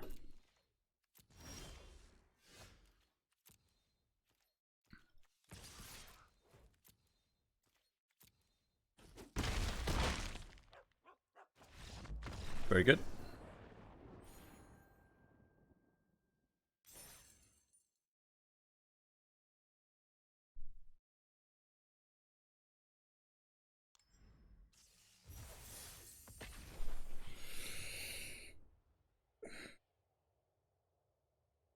I do think white is super powerful here.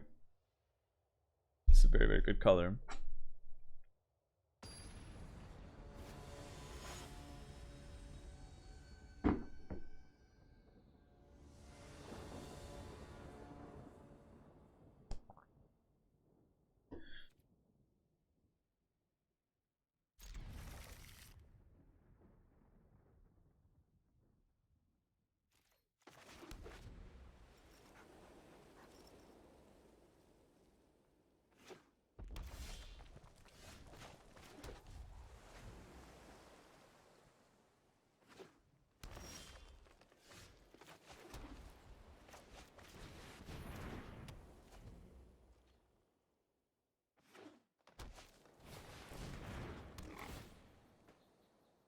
Land. That's not land.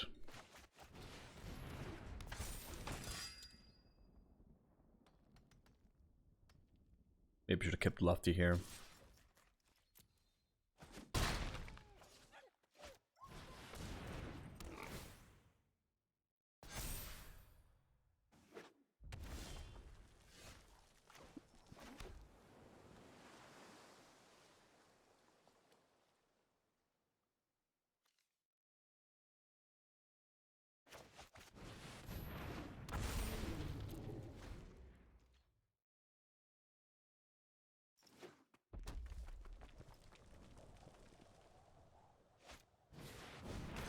Oh wow.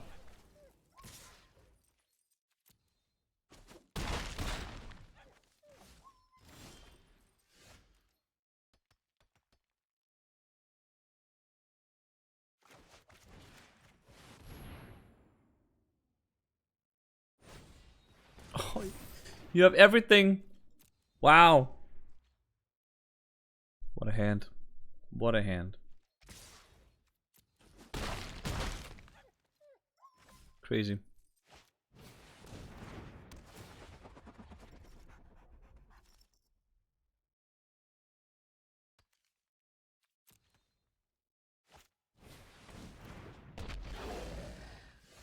course. There's 2 full threats there. And I can't block that many, you know that. God damn it. That was just perfect curve for him.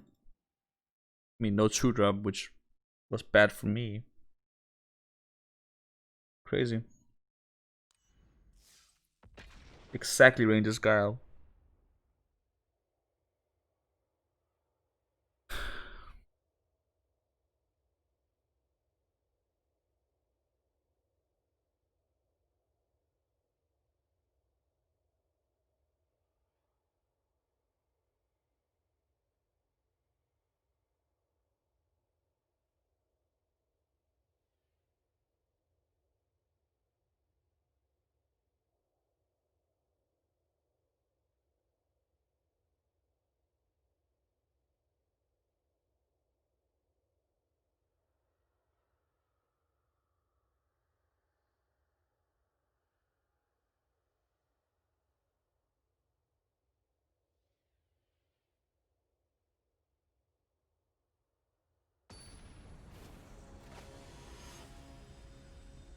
Eugene!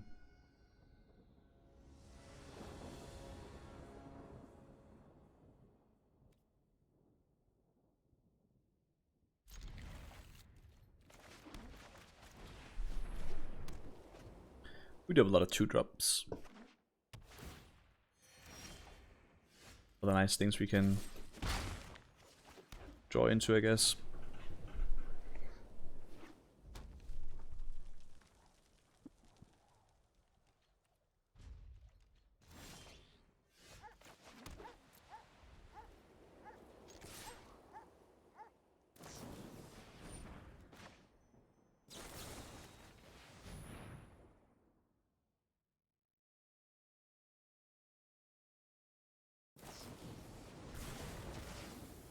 You know what? You can have it then. Jesus.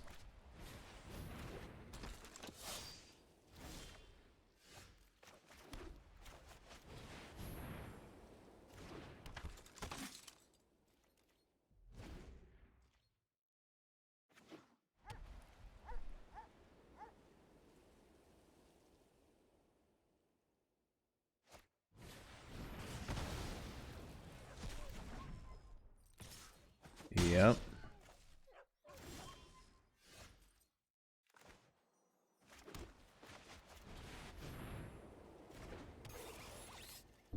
Guess that blocks that.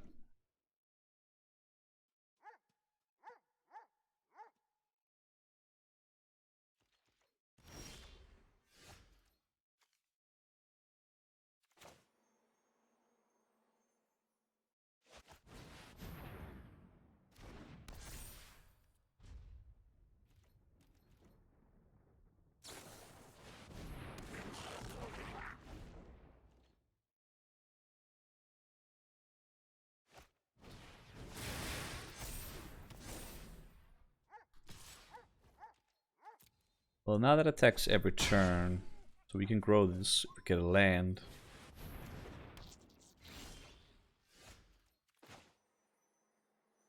So we can still do it even if we don't draw a land.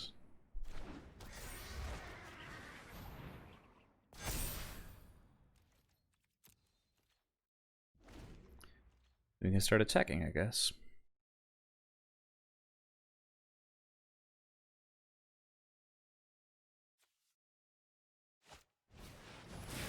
Oh my god.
Kind of crazy how this Hellblade just takes over this game.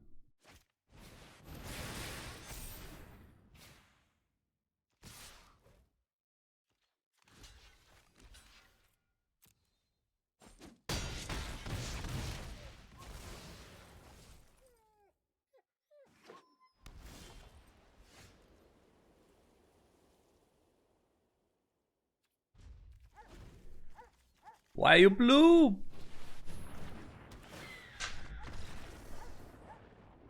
Jesus.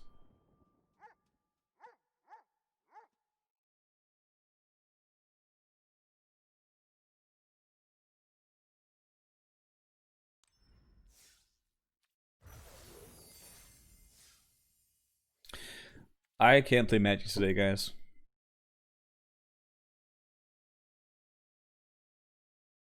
I'm gonna... You know, I'm gonna go grab an ice cream, reevaluate my life, then we'll do one more. See if we can improve on this terrible score.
We're just having fun now. See if we can make a shrine dig or something like that work. Would that be fun? I think so. I think we want to be in green. And maybe in green-blue specifically so we can draw a lot of cards. So large scale quad will go well.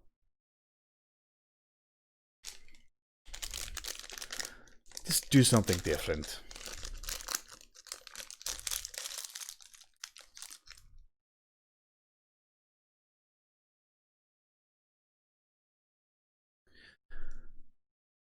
Well, Hellblade is still pretty good.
Now all we need is cultivates and the rest of the shrines. Not asking for a lot.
Pack leader.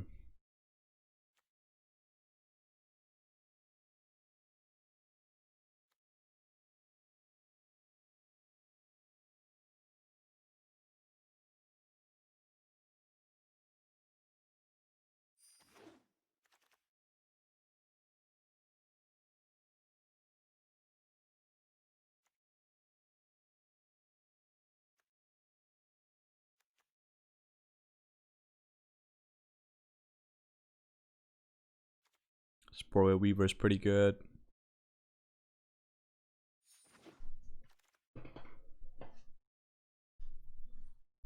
Where's all my sanctums at?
Jeg er færdig, men jeg har tabt min forstand. Det er selvmord på dansegulvet.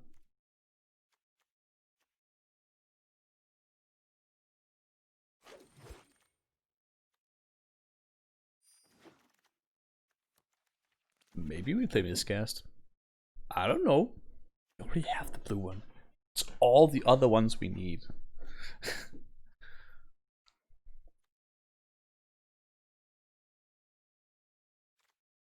Pilfer in a draw deck though? Mm-hmm.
Hello, Mr. Chef Piggy. Good to see you again. How are you doing?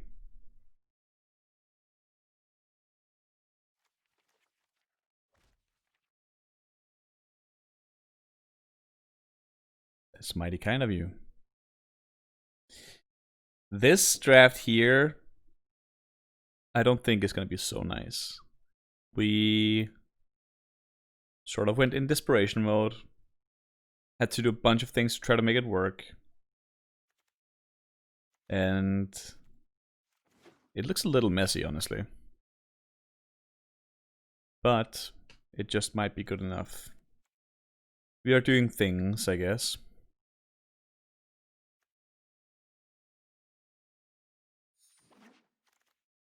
Oh, that's a good one to pick up now. Yeah, I'd like to win a few games today. It's been a little rough today, admittedly. I'm also a little tired in my head, I can tell, from just not enough sleep, I guess. Basher Solidarity with Mentors, pretty cool.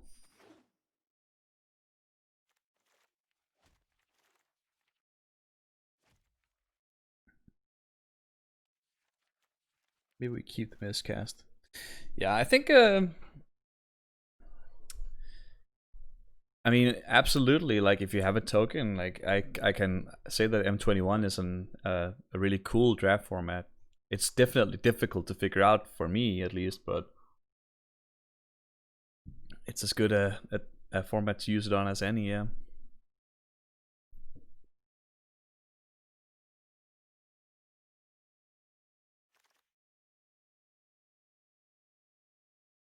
Guess Truffle Snout.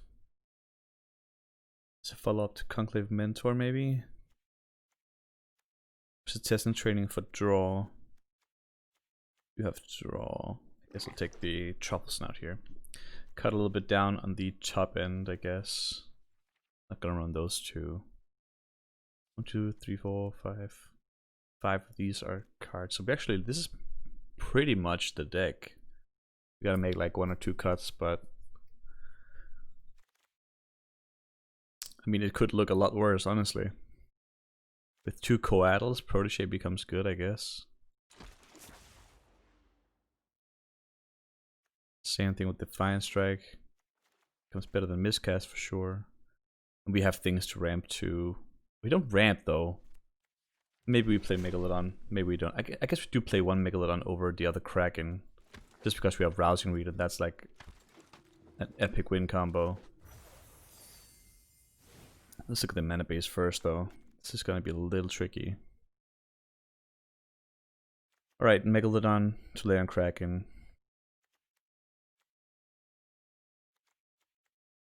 Can't play the one copy of Frantic. Oh! It went 1-3. Which was surprising because it was a pretty good deck. We just were super unlucky. Like, that deck was supposed to go way, way better. For sure. But you can't win every time. Yeah, I absolutely will get some sleep soon. Just sort of really wanted to do another draft.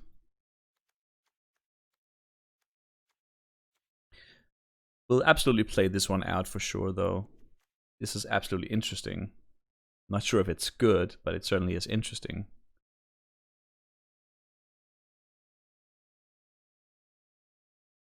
Let's see. Do we play 2 Tolarian Krakens or do we take a Spined Megalodon in instead? I think we take a Megalodon. Whoops.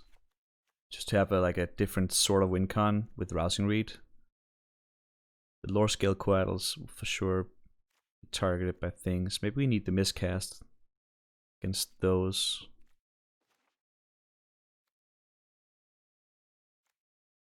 This will cut the white card there.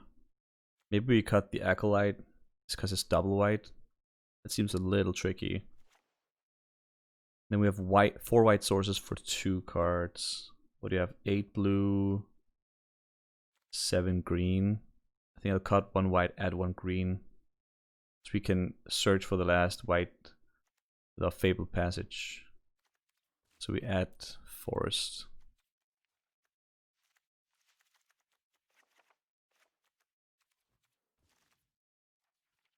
One, two, three, four, five, six. How have you been, Mr. Chef Piggy? Has everything been alright with you?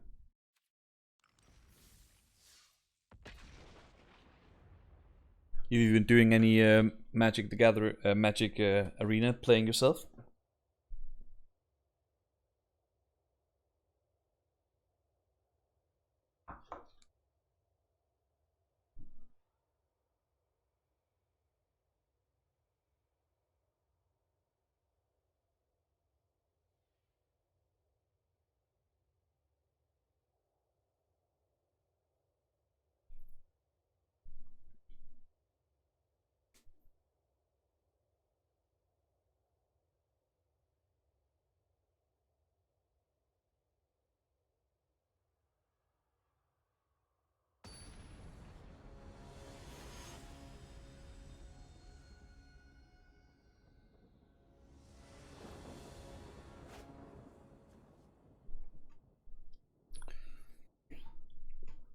Okay, so we're missing white, and we have both our white cards in hand. I guess we can try to scry for one of the sources, but we'll keep it.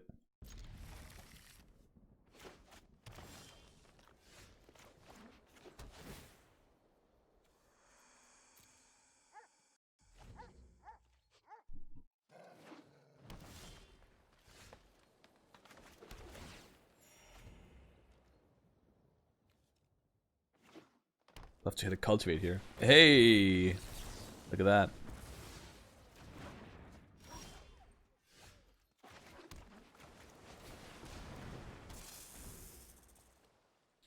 Snake.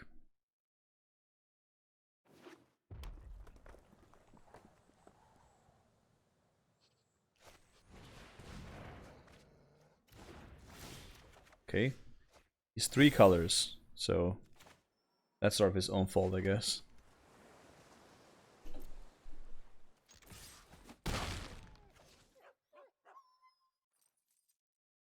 guess you do Protege to keep looking for the white. Yeah. If we can get Conclave Mentor out here, it should be pretty good.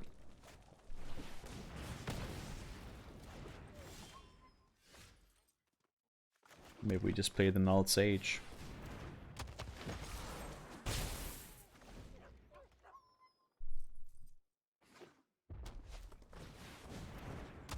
That is a Warden of the Woods.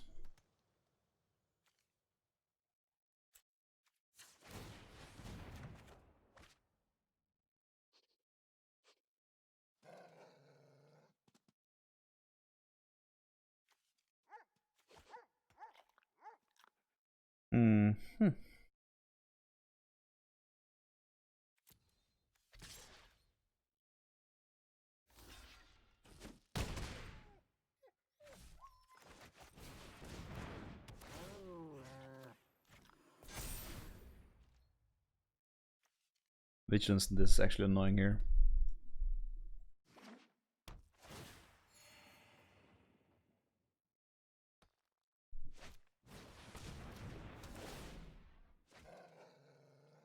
I would like to get a white mana source here.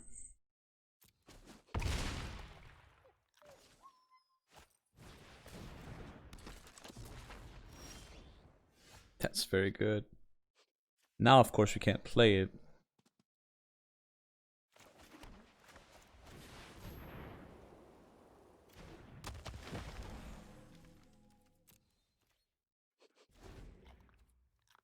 Why would he splash for battlements? Probably not what he's mainly splashing for.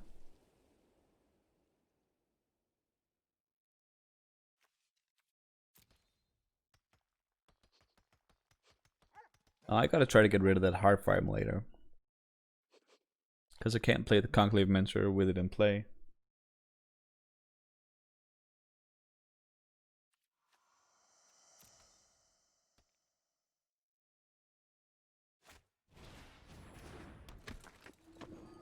Speaker, huh?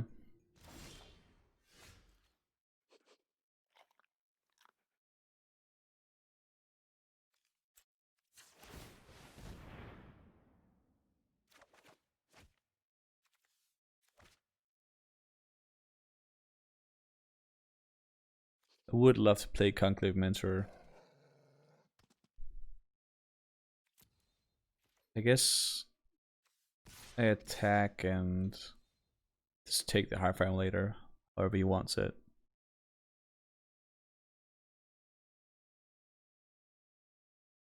Because I really want to get rid of that.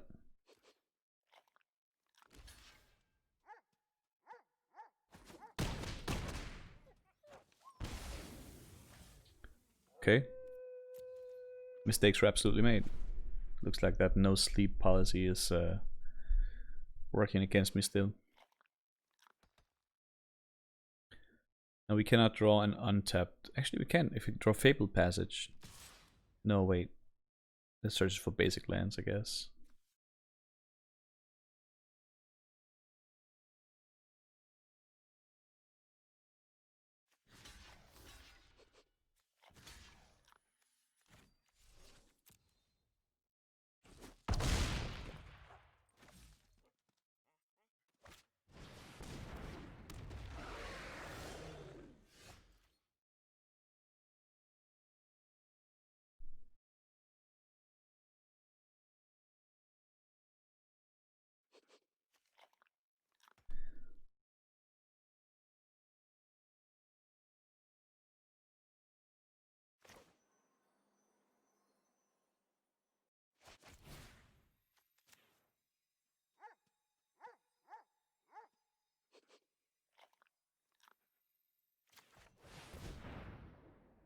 I just want to force him to like use this one here. So I can start putting my Conclave Mentor down and do awesome things.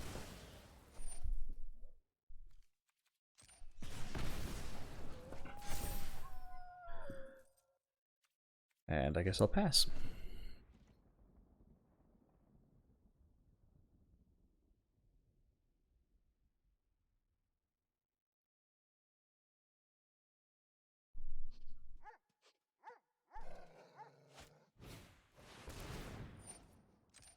Pretty good.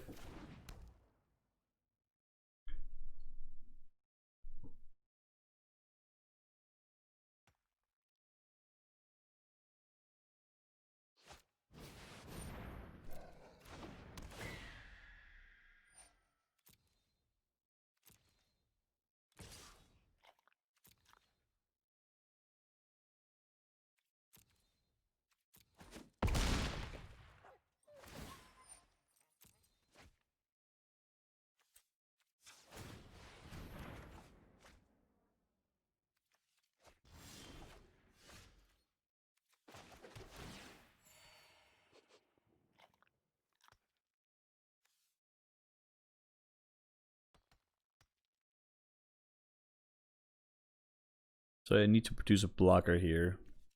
He's tracked down.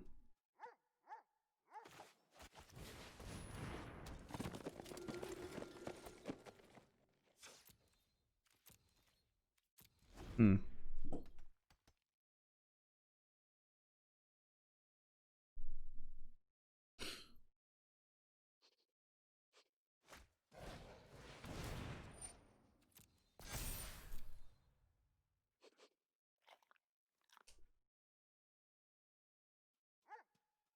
I think what I'm doing here is I'm hoping to jump with the protege.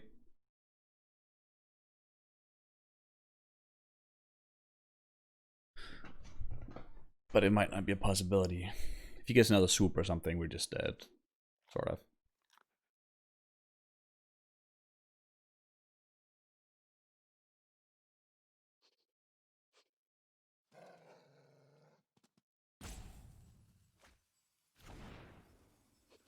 I'm guessing the interesting card was the one beneath the land.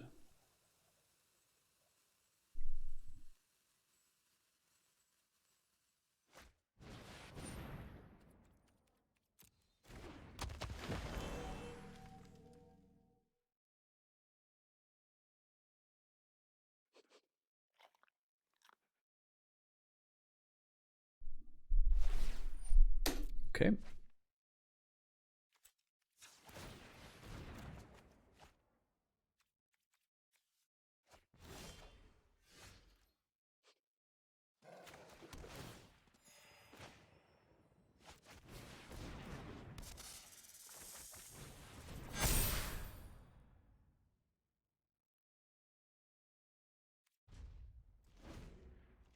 Oh, Invigorating Surge is pretty good here. Guess. +1 counter. Double the number of +1/+1 counters on that creature. And our Coatl needs to try to survive here because he will grow really fast, really big, really fast.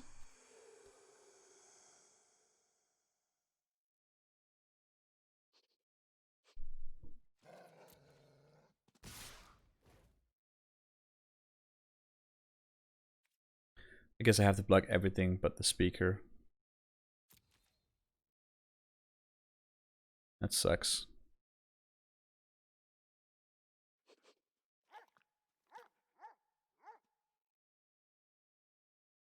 Our big guy needs to survive.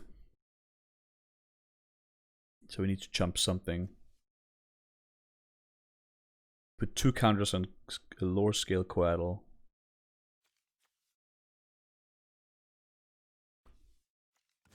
So what if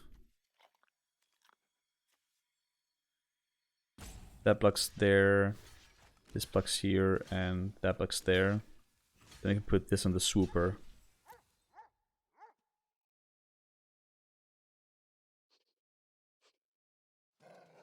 I'm liking that.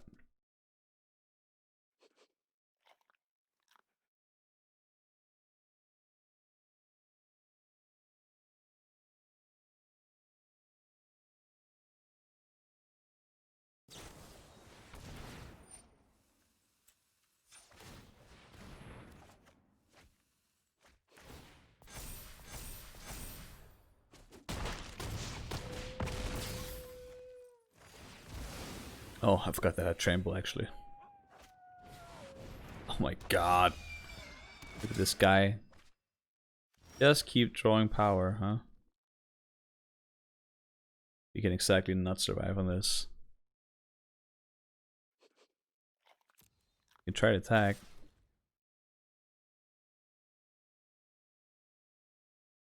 He has to respect Titanic Growth, I guess.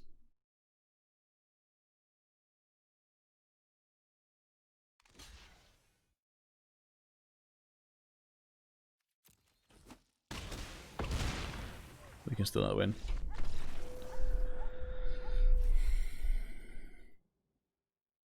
Sick game.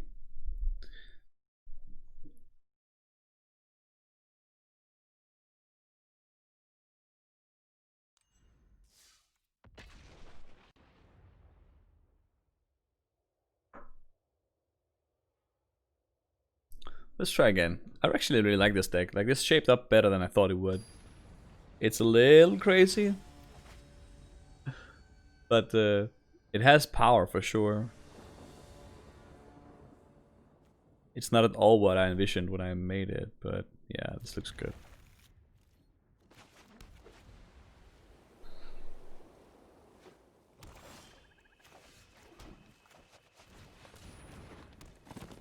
One time, don't kill my mentor, come on.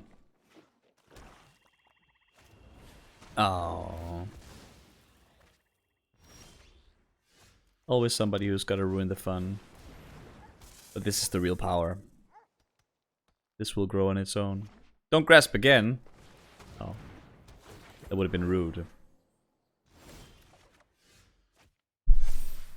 Mm-hmm.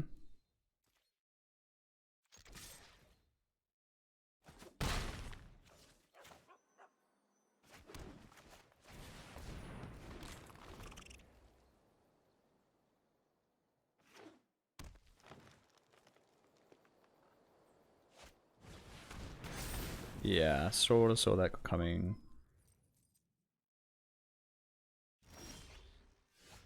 Stapled is pretty good here. We'll grab blue, I guess. Double spell.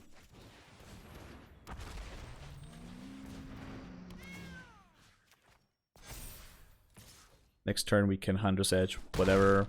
Make sure the Tyranodon can attack.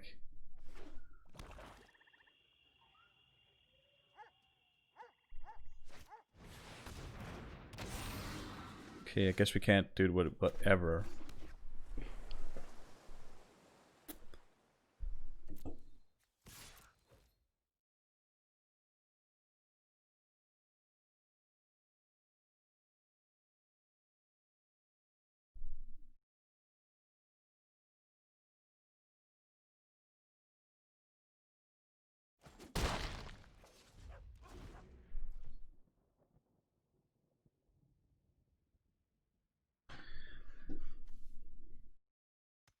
Five does pose a problem for us.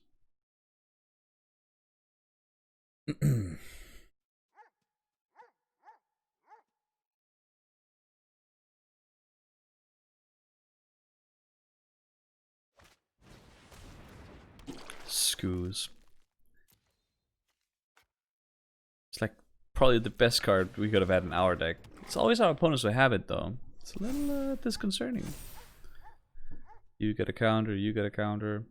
Everybody gets a counter.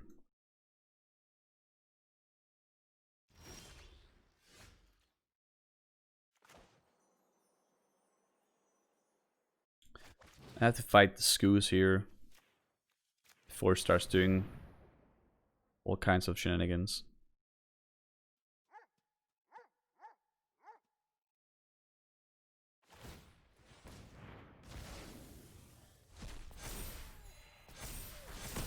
Problem is that Scourge just keeps growing, but nothing we can do about it.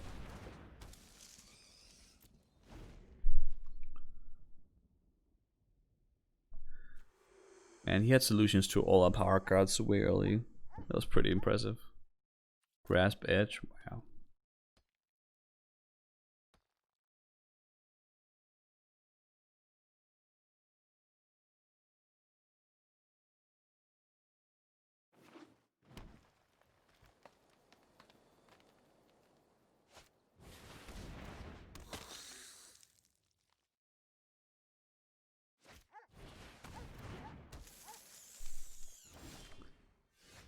Okay. Guess we are in a stalemate. For now.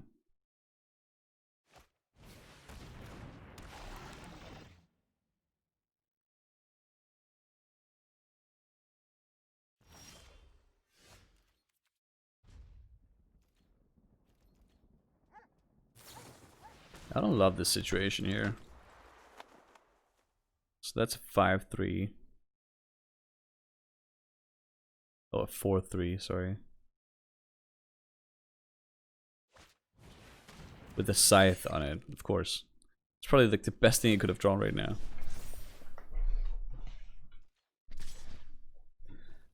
I can't block here. I have to wait.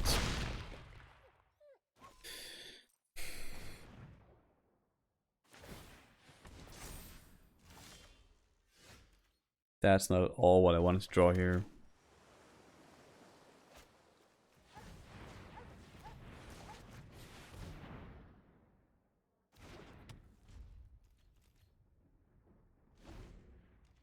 This game is probably a little over, unfortunately.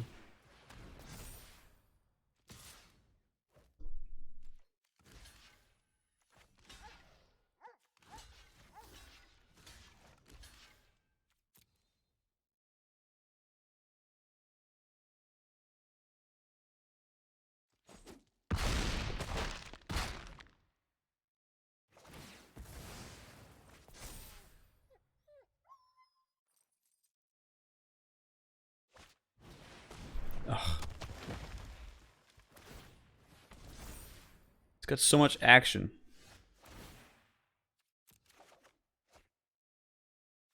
And we don't. Oh well, whatever. Next game.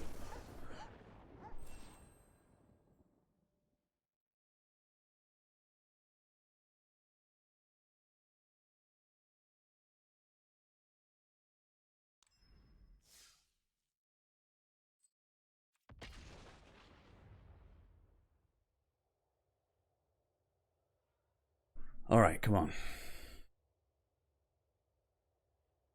Let's get at least one win with this. Trainwreck of a deck.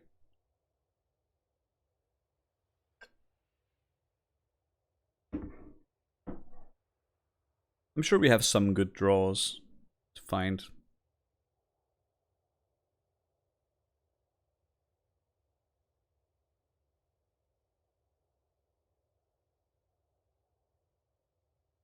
It's interesting how much different it is to play in Arena than it is to play on Magic the Gathering Online.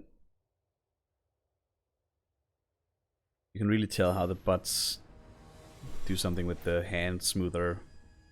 Something like that. There's something going on that just makes draws a lot more steady here. It's a little good, a little bad.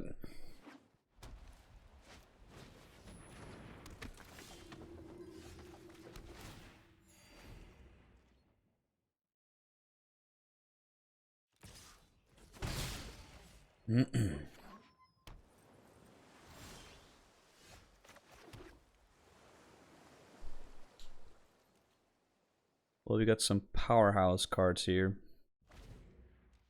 Gonna play Palladium Mirror. Then the turn after, I'm gonna play both Coatls.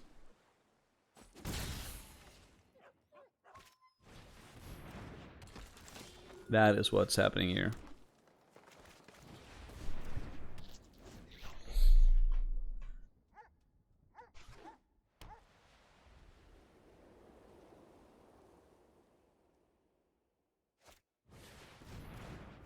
Rousing read, huh?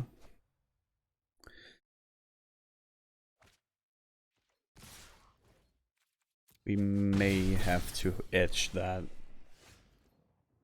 But maybe we just try to throw these Coatls instead.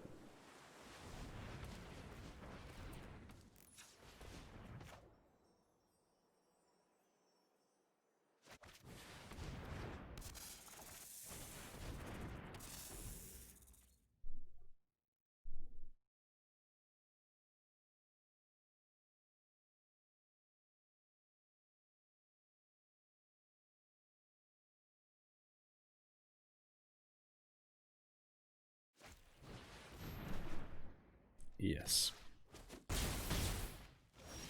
That's fortunate though.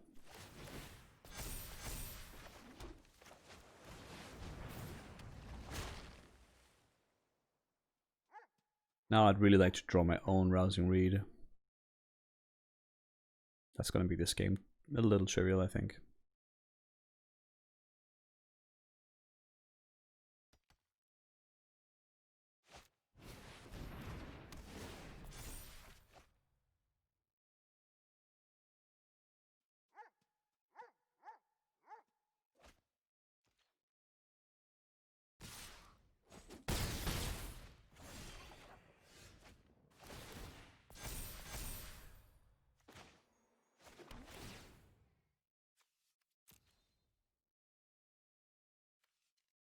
5. We hit for a lot here.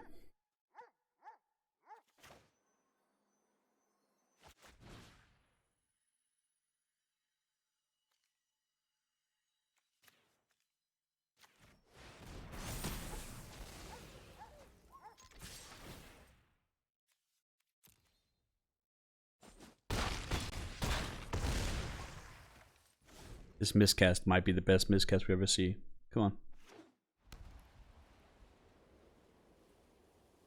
Or it might do nothing. Sorcery instant.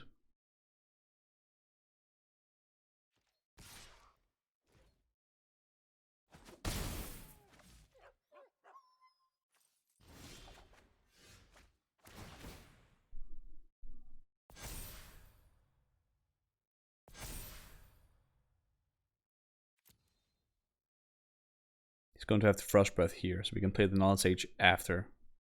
But if he Frost Breaths, I can miscast it, I guess.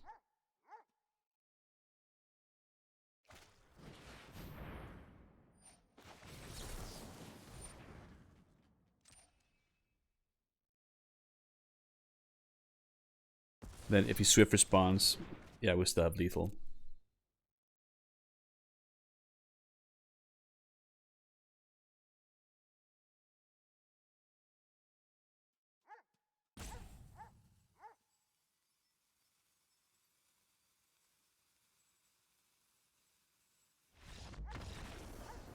Palladium Mirror pretty good, guys. Palladium Mirror pretty good.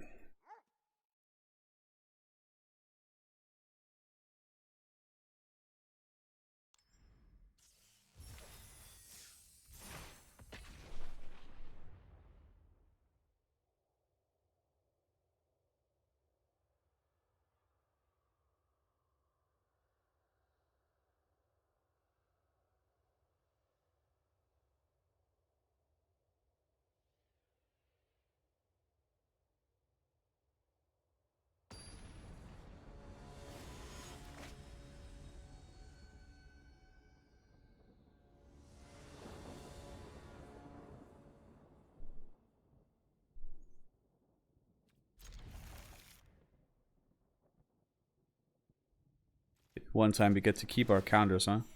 Our mentor.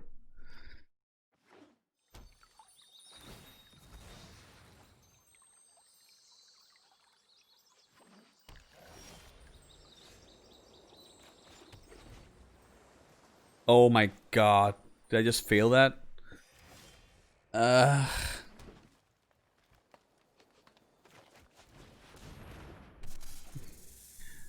Misplay, misplay, misplay. That's the only way we play, apparently.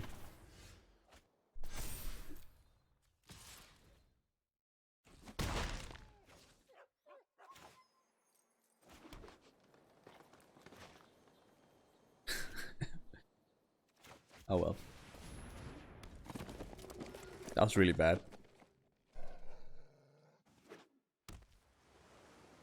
He's got the fight now. Killing that is a mistake, though.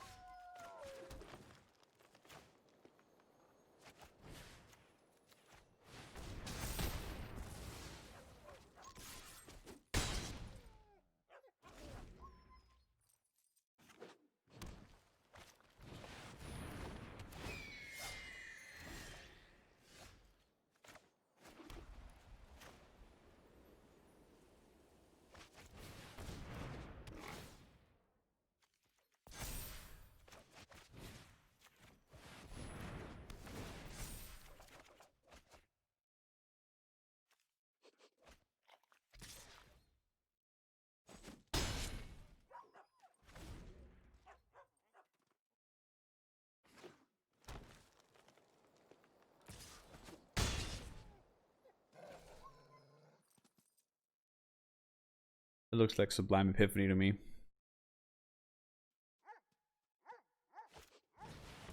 But it's a Wish Coin Crab. And a Snare Spinner.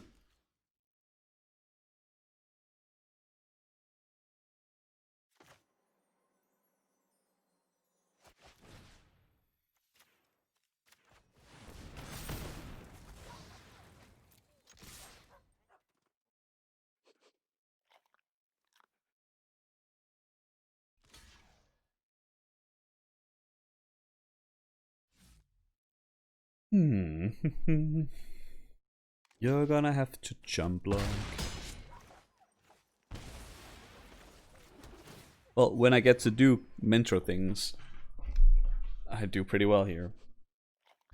Obviously, mentor is super good. Look at this. Look at these cards we get to play here.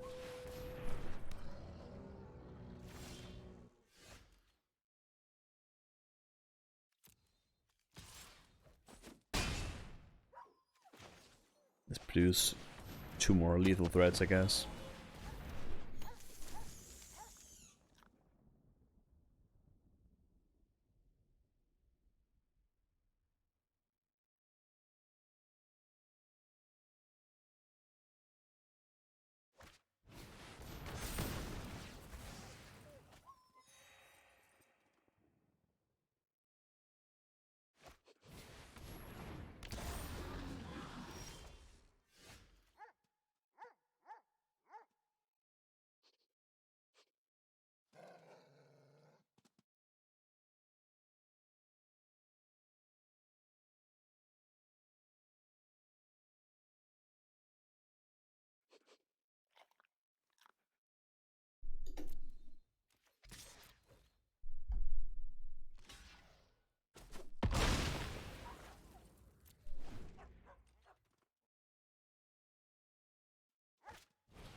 Guess that's pretty good here.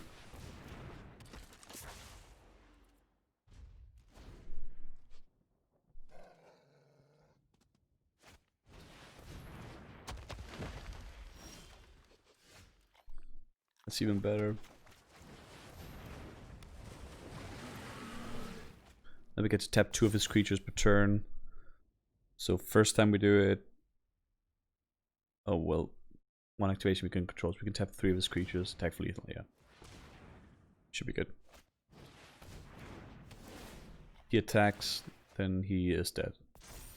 Right? He taps that, I tap 2 of his creatures, attack for lethal, yeah. It's good to me. So he can't attack. I guess that's what he's finding out too. Maybe he didn't come to that conclusion.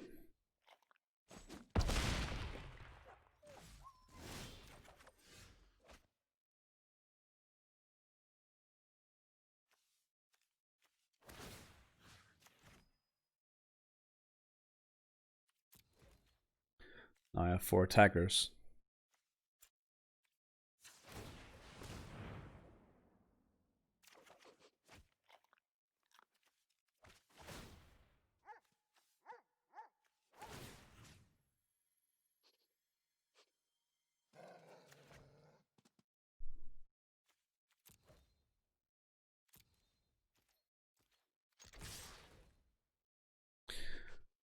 Whether I tap one of his creatures or untap my own protege doesn't really matter here.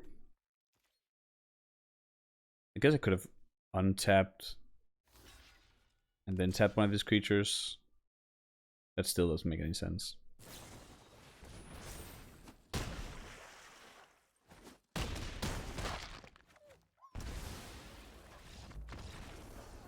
Good beats. Protege pretty good with Tolarian Kraken. Guess we sort of knew that.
I Annihilator.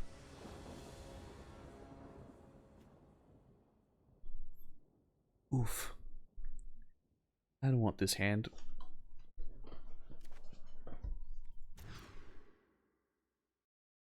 I like that much better.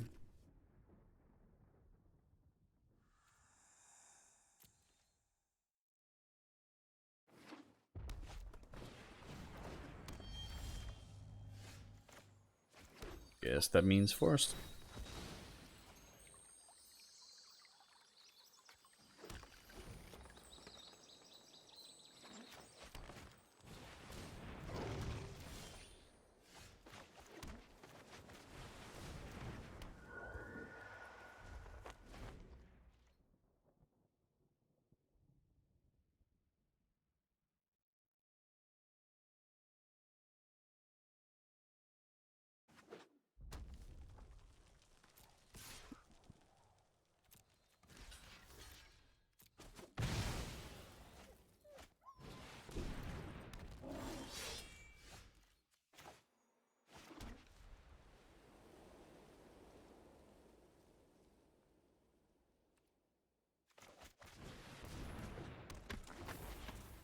I should probably play the Primulk in here.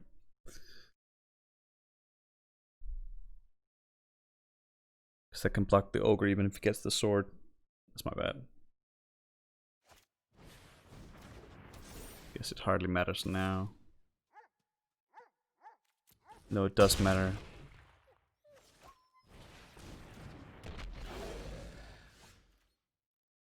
Because we could have played Primulk in, then we could have Hunter's Edged. I guess now we're Primulking on the Protege anyway. So we can use the Edge next time if we draw land.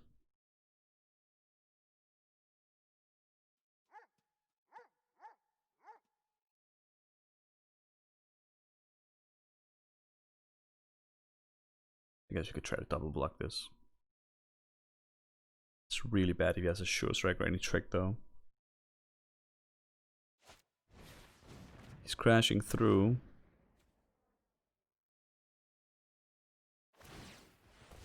There's a sword. Now we have to double block.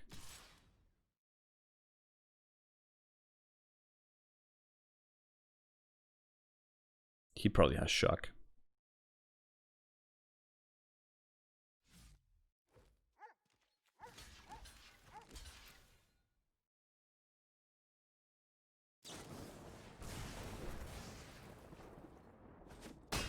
Not a lot to do about that.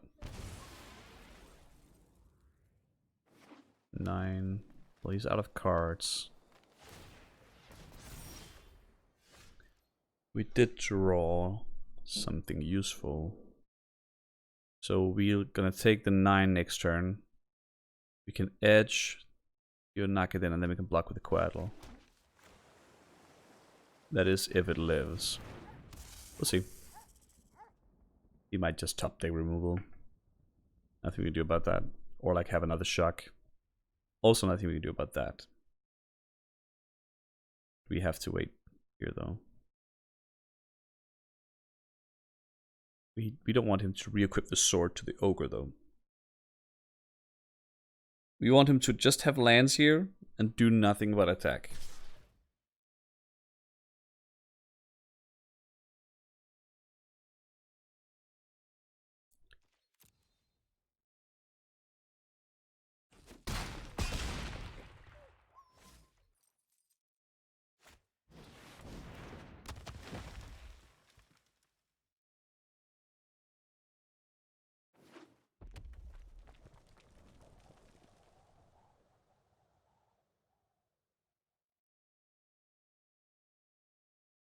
Yeah, if he equips the ogre, it doesn't die to Hunter's Edge.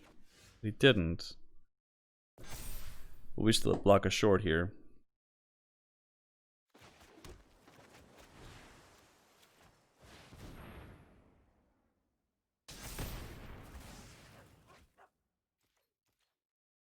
Yeah, nothing to do.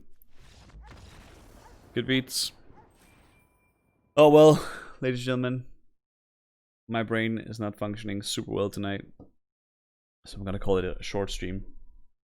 But I really do appreciate those of you who checked in with me. I hope you have a wonderful evening. And I take Mondays off now, so I will see you Tuesday, not tomorrow. So take care, and hope to see you around. Maybe when my brain is working a little bit better, huh? Alright, good night, guys.